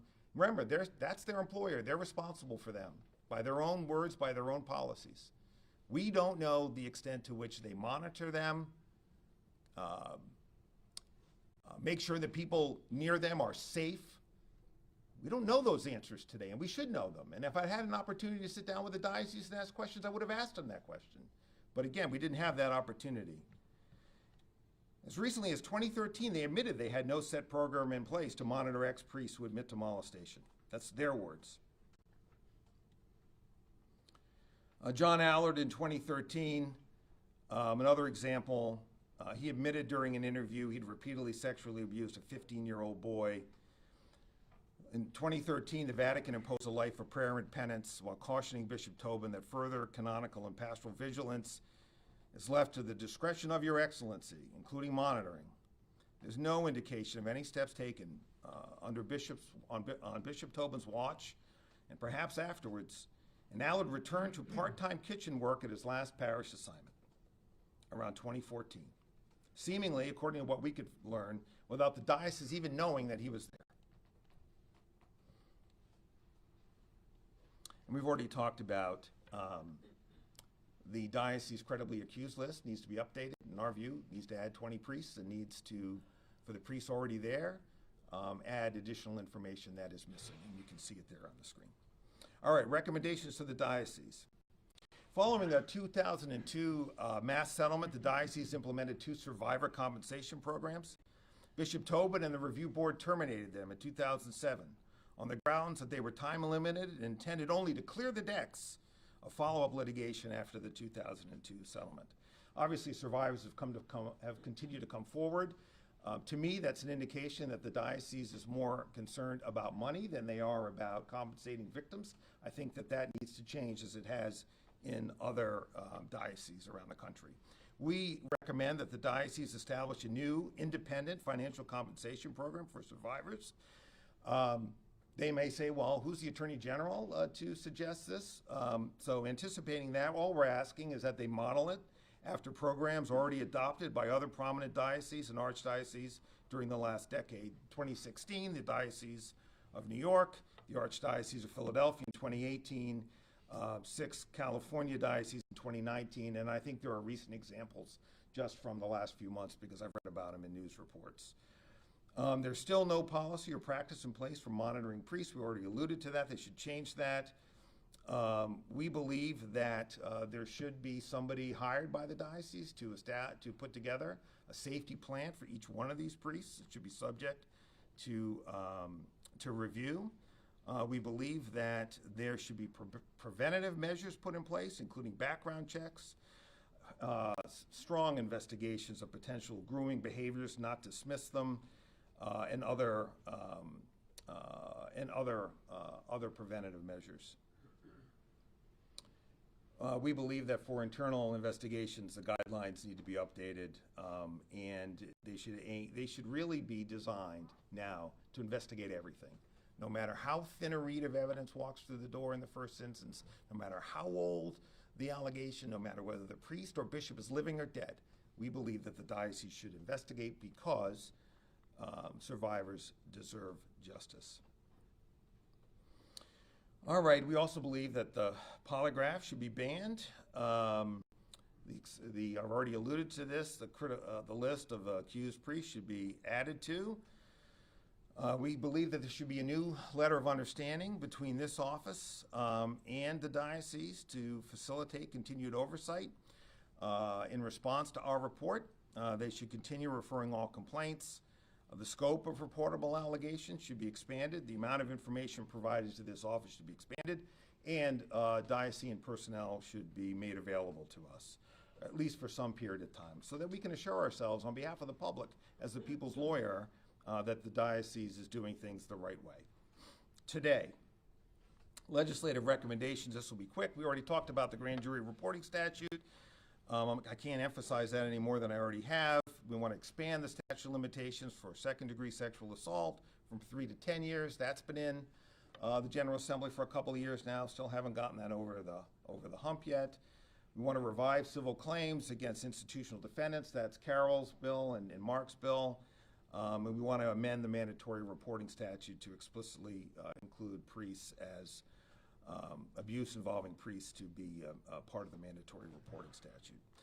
These are all more specifics on those various things. I've been speaking for almost 2 hours. You're tired of me by now. I, however, am not tired of you, so if you have any questions after all that, I'm happy to take them. Yeah, General. Sure, Tim. The diocese put out a lengthy statement, just as this was going. You've already addressed some of it. Yep. This is all historical, looking in the past, all that. I do want to respond to one specific thing. One of the things they point out is the 4 priests your office brought criminally charged were not as a result of your investigation for this report, but because they reported them to you, and that shows that the diocese has turned a page. First of all, do they have that right? Yeah. And if so, is that evidence that they have turned a page? Yeah, look, I think the very nature of that question shows that the diocese isn't yet ready to own what they've done here.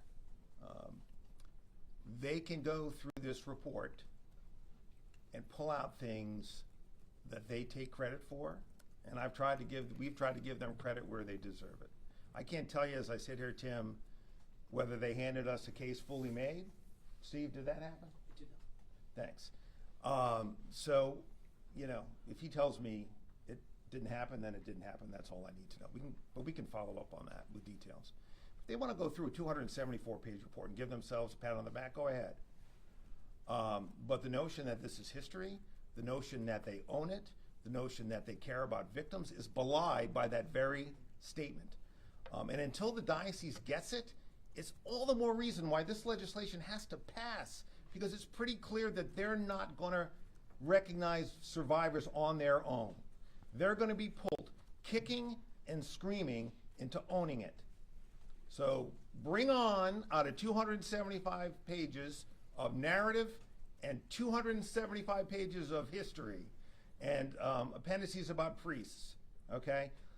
I would love to them to go find Bishop Tobin. Certainly they can talk to him and have them, through him, square how allegations of child sexual abuse can be repugnant and at the same time the priest had an exemplary career. Square those words. That's my message to the diocese. Start there. Yes, Catherine. I've got 3 questions, and one starts with the same Okay. statement. Don't assume I'm going to remember them all, so let's take them seriatim. One at a time. Yes. I'm just begging for some Yes. time here. The other thing they say is, the report does not have the force of law, but rather offers untested perspectives in boldface of the Attorney General, the bulk of which focus on historical cases of abuse in the 60s, 70s, and 80s. Would you like to respond to that? Yeah, look, I think I've sort of responded to it preemptively by going through the report and the level of detail that I have. I mean, again, the diocese, for whatever reason, unlike other dioceses around the country, here, I hope it's not in the Rhode Island water because I am a native, as you know, they just can't seem to accept responsibility for what they have done and make it right. Whether it's historical or not, they have an obligation to make it right. Think of slavery, for example. Think of the Rhode Island families that were responsible for slavery. Some of those families have tried to make it right in recent years. The Episcopal Diocese, by comparison, many Episcopalians were involved in the slave trade. The Diocese of Rhode Island, under Bishop Nicely, has tried to make amends and accepted responsibility for their role in the slave trade. Okay? I'm not trying to compare apples and oranges here. Yet, I think the principle is the same. This is the diocese and its forebears. And it's not all decades ago, as we've seen. They need to own it. They need to fix it. They need to accept responsibility. They need to apologize. And I don't hear that in their words. They resisted us. I mean, we had to push back to get the documents. They didn't make their witnesses available to us. That's not owning it. I believe we've been fair in this report. We used their documents. It's why we used the documents themselves. I feel really comfortable about what we've done here. One thing that these reports, as I've learned, they don't make people happy. This is why people don't want us to do them, right? People don't want us to do reports about ILO. They don't want us to do reports about the diocese. They don't want us to do these reports because they expose to the public our view of what happened. If you want to write your own report, go write it. Rebut us in writing. I'll await it, or my successor will. Next question, Kathy. I have three. Okay. This is the short one, I think. 2 or 3. You mentioned that the diocese withheld documents they deemed privileged. Mm-hmm. What in all of these documents did they label privileged? Kathy, I don't know. Did they give us a privilege log? They did. So the way this typically works is, in litigation of this or potential litigation of this scope is, first of all, you number all your documents. You can go back and find them, but it's called Bates numbering. But you also produce a privilege log, and look. There's really, in this context, without a grand jury, there's no court forum to really fight that battle out. But the documents that we did receive tell the story, and so I'm comfortable that the story has been told. Could we have exposed potentially more things, more priests, more diocesan response? Maybe, but the report's long and it's detailed, and I think it tells the story here, the essential story. Third question.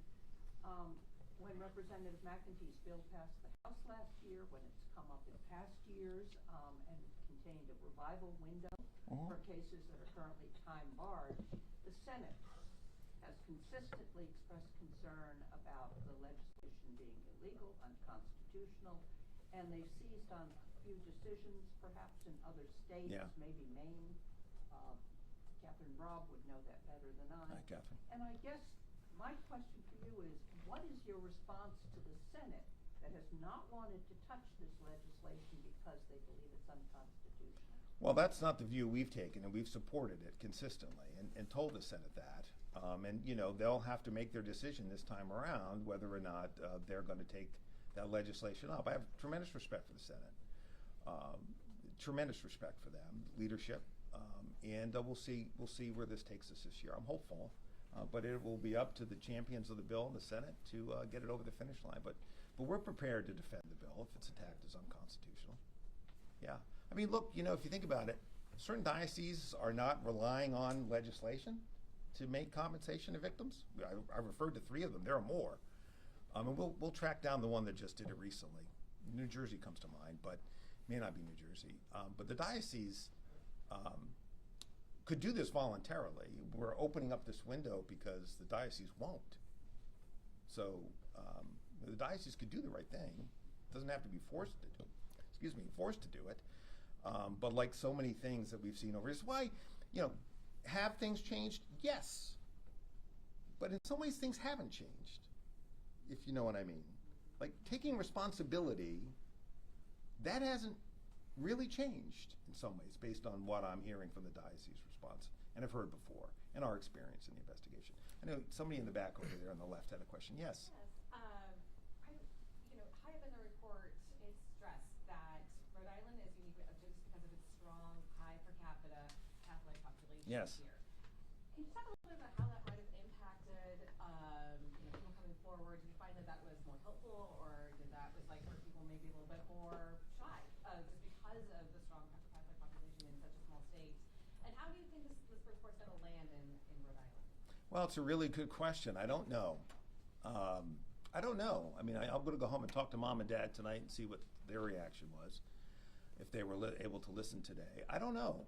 But when we go into this, it didn't impact the investigation. So we had no difficulty in terms of speaking to survivors and being able, the smart team here. It's really a good group of lawyers here, able to figure this out, put it together for you. So there were no challenges to the investigation because we are an overwhelmingly Catholic state. Where it'll land, I don't know. I don't know. I think that, I don't know. I can only say that I'm proud of the product. I'm proud of the work. The team did a great job here. And I'm really proud of them and the work that they did, and the state police. Really proud of what they did. General, do you believe that the diocese is still getting credible reports? Are they turning those over as they get them? Yeah, no, I believe to the extent it's happening, we would get them. We haven't gotten any in recent memory, but I have no doubt that we would get them. I think that's a function of the state police, meaning Kevin O'Brien and now Bob Kramer. I mean, they get it. So we would get those complaints now. You referenced some recommendations for them, but would or should the message to the public be like, if you have an allegation, go to law enforcement and not to the diocese? Of course, yes. Yeah, I think, Brian, one of the questions is always come to us. And there's a hotline on the last slide, if I go to it, that actually... Oh, it's there. Good, thanks. So the public is welcome to call us, right? So for historical things. But they should call us about everything, current and historical.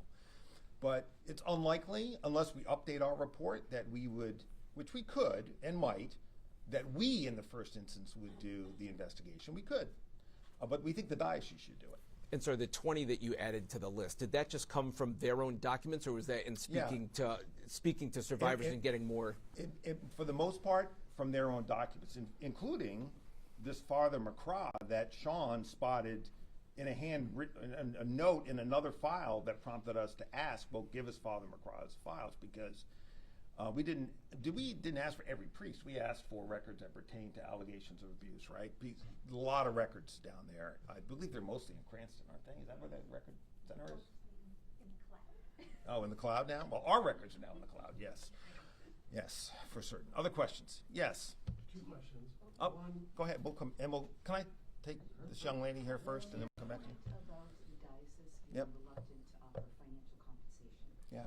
Is it your opinion that they're more worried about the money or about having millions of dollars put out there earmarked towards victims that would change their reputation? I don't know, but I think the reputation is what it is. I mean, this it's it's kind of hard to read this and not come away with the story. So the reputation now is what the reputation is, and it's not hard to do the right thing. And I think they should just do the right thing. They have an opportunity, right? It's a new bishop. I haven't met the bishop yet. I hope I'll have that opportunity. I've told people in other industry this. As a lawyer, At some point, you have to stop listening to the lawyers. The lawyers are always going to tell you, be careful, don't admit anything, don't take responsibility. Lawyers are by definition risk averse.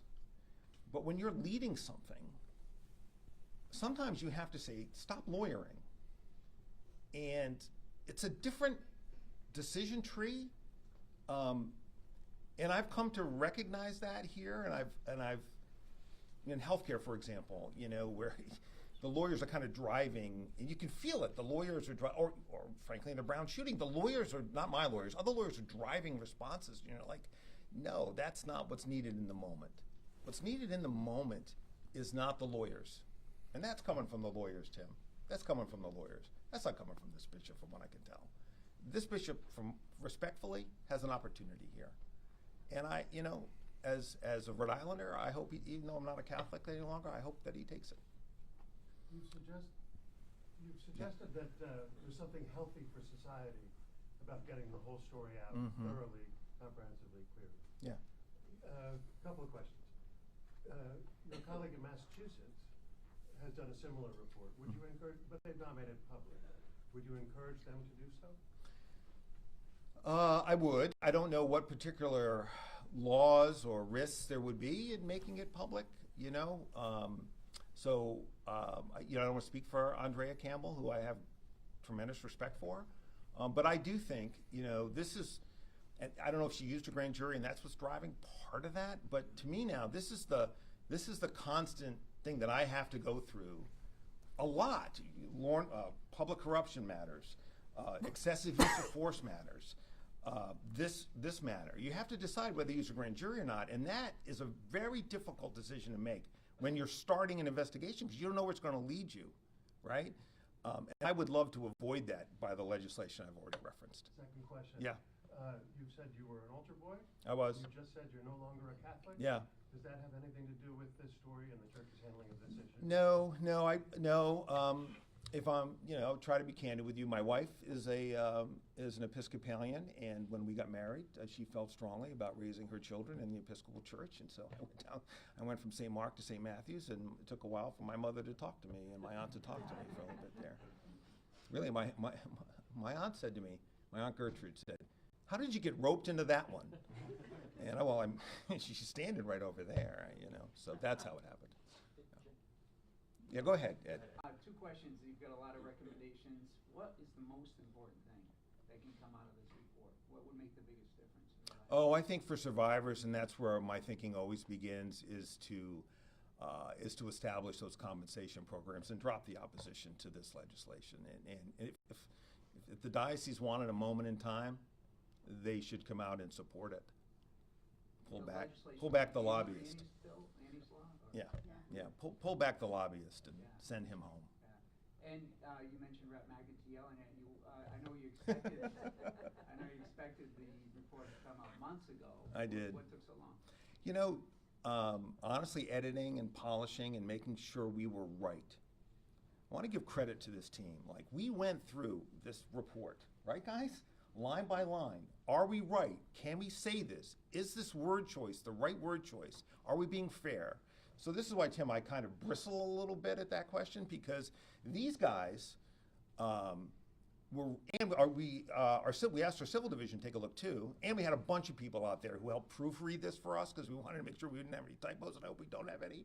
But it just took a lot of time to make sure we were right and we were being fair, and part of it was on me. I took a lot of time last spring to go through it personally and make edits. I did it again in October. So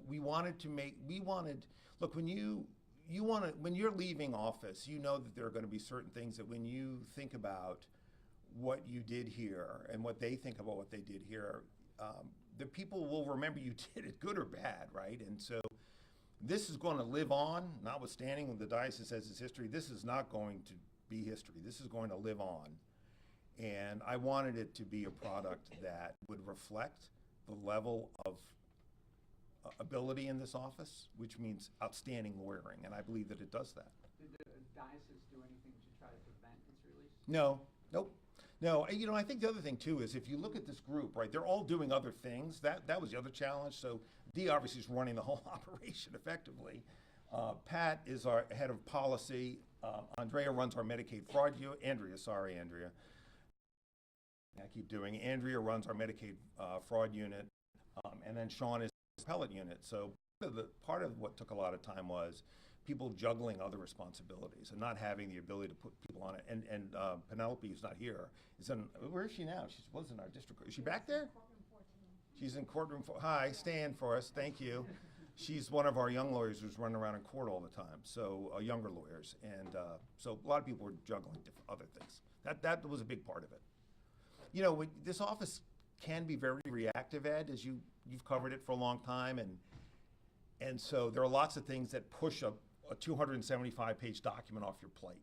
Brown, for example, I don't know if I would have read it then, edited it then, but the team, Steve's got a million things to do. Is responding, Dee's responding, and so that's a lot of it. I mean, you've got something that in the scope of what we do here can wait, and so it waits, and it's unfortunate, but it's just the reality. General, Yeah, Tim. My last question. The report said 250,000 Records, yeah. that I think Dee says are in the cloud, Yeah. on a server somewhere. So if a member of the public or the press wanted to review those records, to look at something more closely, do you see them as a public record subject to disclosure? My view is I would like to make them public. It's going to be a challenge to do that, given the amount of records there are. Yeah, not all 250,000. But yeah, look, sure. But if you ask for a particular record, yeah, we would give it to you. Yeah. Well, Kevin, I'll come back. I'm not going to leave, but I'll come back to you. Yes, Chris. What feedback did the diocese at all provide during at least its final review of this report? Yeah.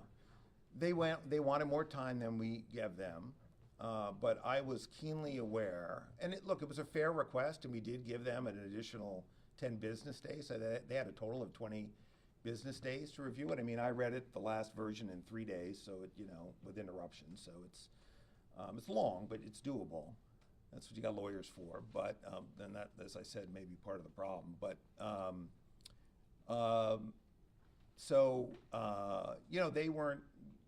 they weren't pleased by it, but it is what it is.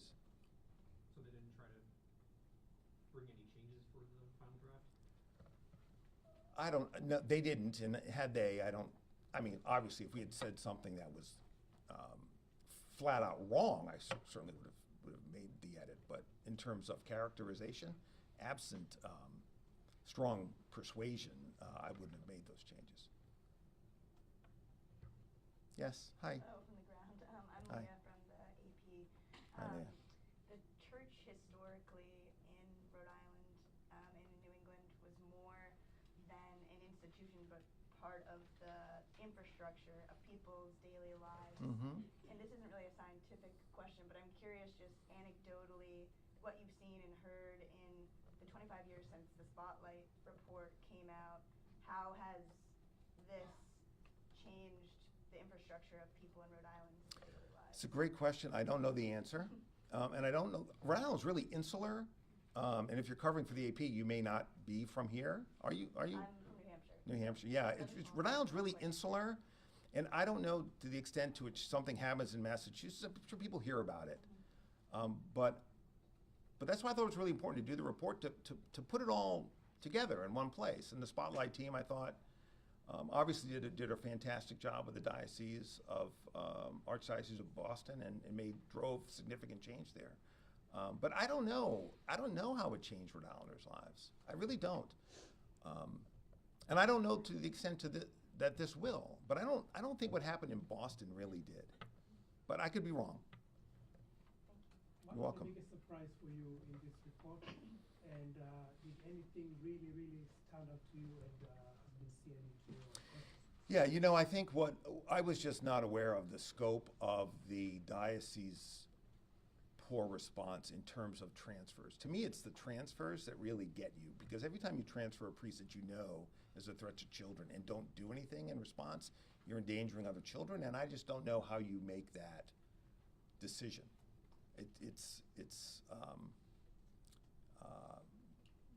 I can't get my head around it. So I knew that happened. I mean, we all kind of know that anecdotally, but I don't think, at least I hadn't seen the scope of it until this was all put together. You know, tribute to the team for being able to tell the story in this way. It wasn't easy for them. Yes. I just had one more question. Okay. Going forward, you're saying, or are you suggesting that the bishop and lawmakers who will be considering the pending legislation stop listening to legal counsel and follow their moral compass? I do. That's exactly what I mean, Margie. Thanks for capturing it that way. Thanks. Anyone else? Hi. So, reading the appendix, it's very clear that there are priests who were sent to places like New Mexico. Which was, like, I reported in New Mexico. I'm very familiar with Jemez Springs and the service of Hercules. Could you talk a little bit about sort of where you can see the gaps and you don't have a record of someone being abused, but a priest is being sent to somewhere where abusive priests are being sent to when they abuse? So I think that's why, you know, we're pretty clear in the report that there's a lot of allegations in there. You know, 75 priests, 300 complainants, or 300 complaints, but we know that we didn't get it all for exactly that reason, you know. And we know that there were some files that apparently did not survive too. So, but I think that there's enough in there that tells the story, and I hope brings to survivors a sense of justice in some way, but you'd have to ask them. Yes, sir. A very interesting result from this is your finding that so few cases were referred to the Vatican that in your judgment should have been. Yeah. In 2002, every diocese in the country filled out questionnaires that were summarized, as you know, in the John Jay report. Yeah.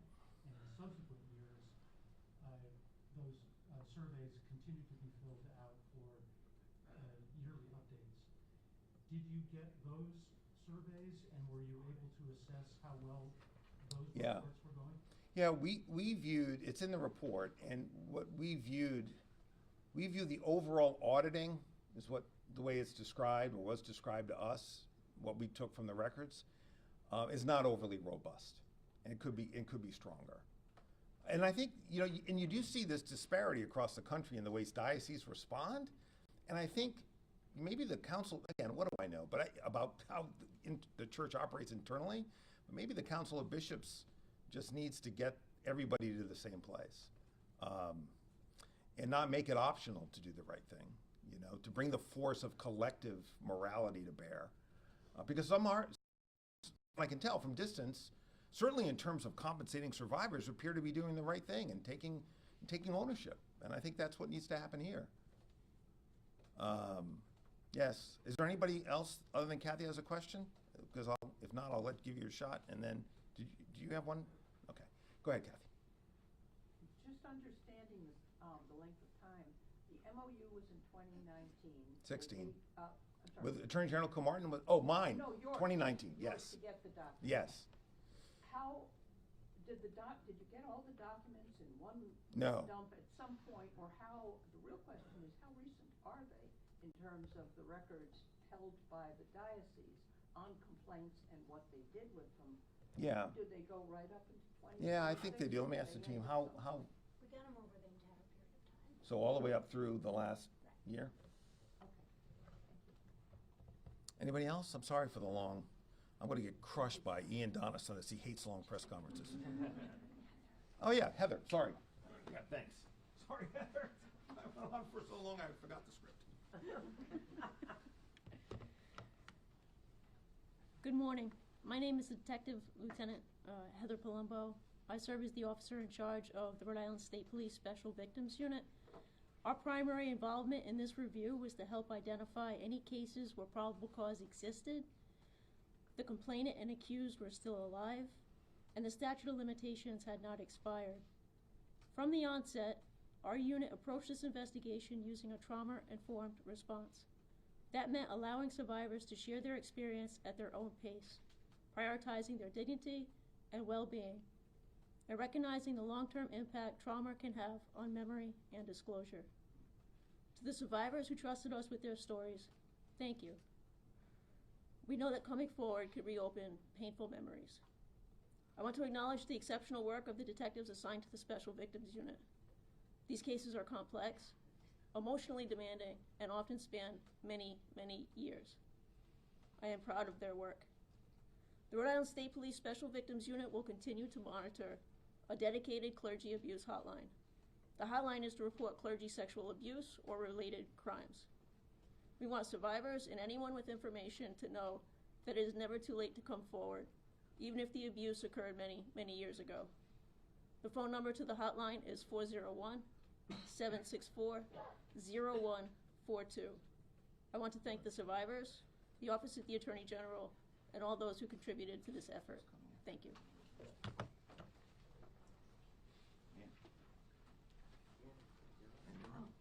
Welcome, man.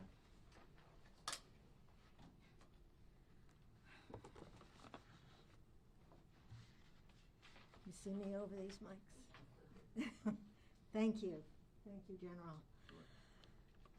You know, before I start what I was going to say, I wanted to piggyback on something General Neronha said about the diocese taking responsibility. You know, shame is something that almost every survivor I've ever met feels about what happened to them. And it is time for the diocese to feel ashamed. They should be not only responsible legally, they should be ashamed of the people, the children that they put in harm's way.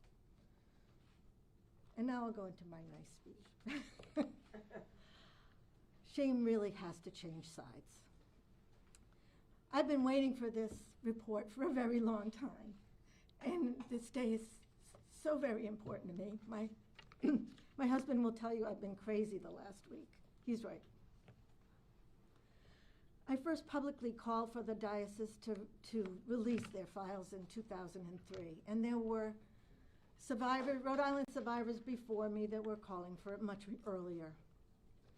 I begged former AGs to do an investigation, to no avail, and finally, in July 2019, Attorney General Peter Neronha stepped up to the plate and started this investigation in earnest, and I thank you from the bottom of my heart, General Neronha.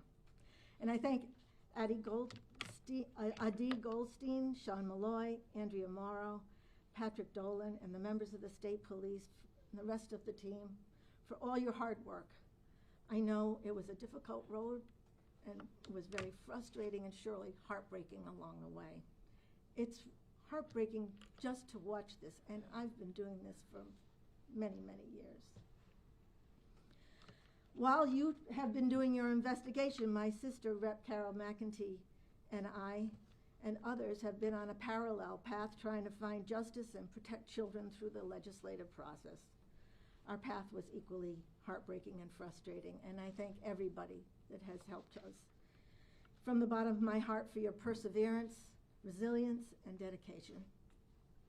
But today, for the first time, the people of Rhode Island can see the complicity of the Providence Diocese in a crime wave of child sexual abuse spanning more than 7 decades in black and white. I've heard the stories of thousands of survivors over the years in my role as New England SNAP leader, as a survivor myself in groups, as a therapist to survivors. In the spring, in May, I was at the Vatican for the Papal Conclave, trying to make child abuse one of the things that they use to choose the new pope. And the enormity of the crime wave of child abuse around the world by Catholic clerics was sometimes just too hard to bear, and I had to walk away and cry. But nothing's worse than hearing what it's like in my own hometown in Rhode Island. This report should make Rhode Island Catholics and non-Catholics alike gasp in horror at the organized culture of cover-up. The diocese protected scores of pedophiles while they silenced their young victims over at least 7 decades. And you've heard many of these instances. After it sinks in, I hope you will join me and say, never again. The only way to stop this culture of protecting their own is through consequences. Today, the diocesan lawyers do everything they can to prevent victim stories from being heard, and by fighting them in court and at the State House. The diocese is actively lobbying against our revised Annie's bill, which would hold them financially accountable. Meanwhile, the diocese continues to financially support many of the pedophiles in this report, paying them retirement salary, health benefits, and more. You should be outraged by this. I am. Ask any survivor who's tried to get justice or personnel files or even a sympathetic pastoral response from the diocese. Most of us will tell you the same story. The process in dealing with the Diocese of Providence is a second layer of abuse and trauma. I dealt with my childhood abuse in a therapist's office years ago, but I continue to be traumatized by this process of seeking justice. As you know, the report was based on mountains of files provided voluntarily by the diocese to the AG's office, and they never once agreed to come in and answer questions. It is impossible for me to believe that the Providence Diocese is suddenly totally transparent. The Catholic Church has been secretive for 2,000 years, and the Vatican still expects that abuse reports be reported directly to them in Rome, not to local law enforcement. Given that, this investigation is truly remarkable in what it could uncover under those circumstances. Excuse me for a second. Like the Epstein files, the closer you look at this report, the more you will see how insidious the culture of cover-up is.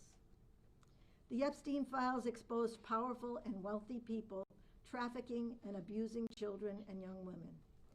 This report recounts in detail how scores of trusted clerics preyed on the children of Rhode Island. The diocese, by reassigning priests to new unsuspecting parishes and more children, did the trafficking. They moved the abusers, not the children, but the result was the same. On a personal note, this report finally declared me credible. You have no idea how important this is to me. To be deemed non-credible by the diocese for the last 32 years has haunted me in ways I cannot begin to describe. In our parish alone, the man who abused me was the pastor in our parish for many decades. But it cannot be a coincidence that 6 credibly accused pedophile priests served at Sacred Heart Church along with him, my home parish.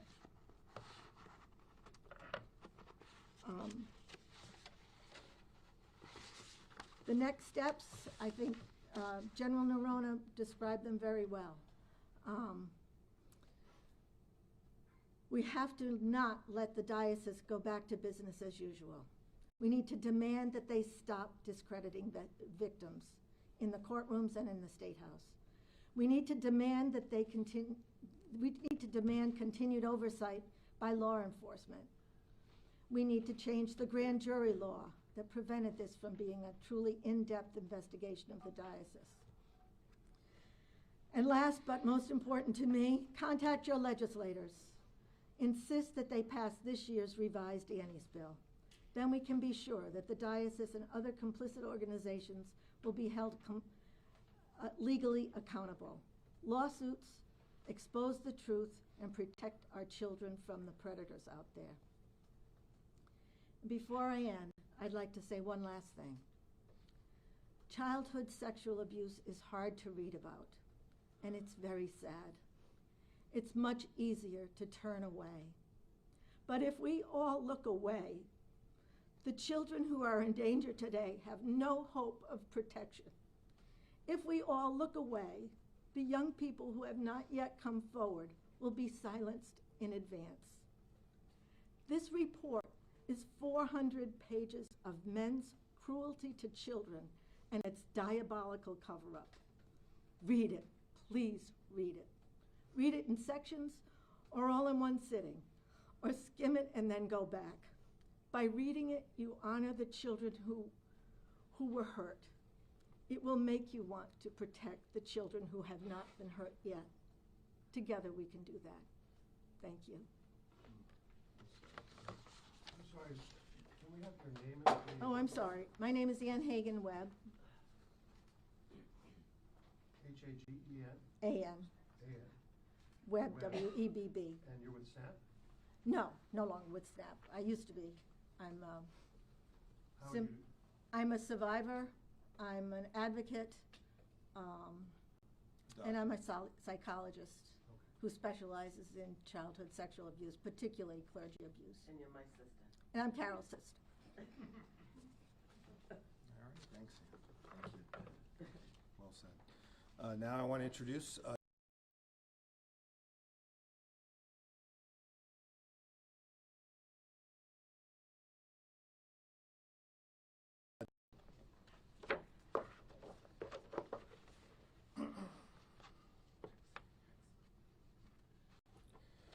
Thank you, General.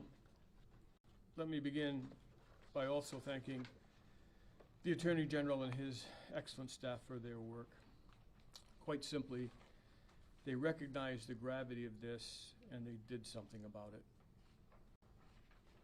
The investigative courage demonstrated here rivals the work of the Boston Globe's Spotlight investigation into the Boston Archdiocese in 2002, and it is equally groundbreaking. The report, as you've seen, is both robust and exhaustive, outlining behavior that is grotesque and shocking to the senses. It objectively details and confirms what many have long known and some of us have lived through. That the Catholic Church, including the Diocese of Providence, has essentially overseen a child sex ring for generations. This is a situation where, as one looks more and more closely at the details, it becomes increasingly reprehensible. At the same time, taking a step back and looking at the issue as a whole, locally, nationally, globally, its enormity is stunning. The permissive and accepting environment within its parishes, marked by secrecy, complacency, and an unspoken code, cultivated an internal belief that it was somehow acceptable for men in robes to rape children. As a friend who is a priest within the diocese once confided, we asked for it, and now we've got it. Beyond the atrocities themselves, the grooming that preceded the crimes, and the betrayal of trust that followed, that reveals the depth of the depravity to which these priests descended. Aided and abetted by the Diocese of Providence, they placed their perverted desires and self-protection ahead of their spiritual mission. If one wants to learn the teachings of Jesus Christ, they should read the Bible. If one wishes to understand the Catholic Church, they need only to read this report. It's mandatory reading for anyone with children in this or any organization where a child is left unsupervised with an adult. Abuse can occur in a moment, yet its effects last a lifetime. Those who donate money or transfer assets to the church may also want to give it a read. Regarding the bishop's recent claim that this is all behind us, I wish that were true. However, pedophilia exists as an aberration of nature, and it always will.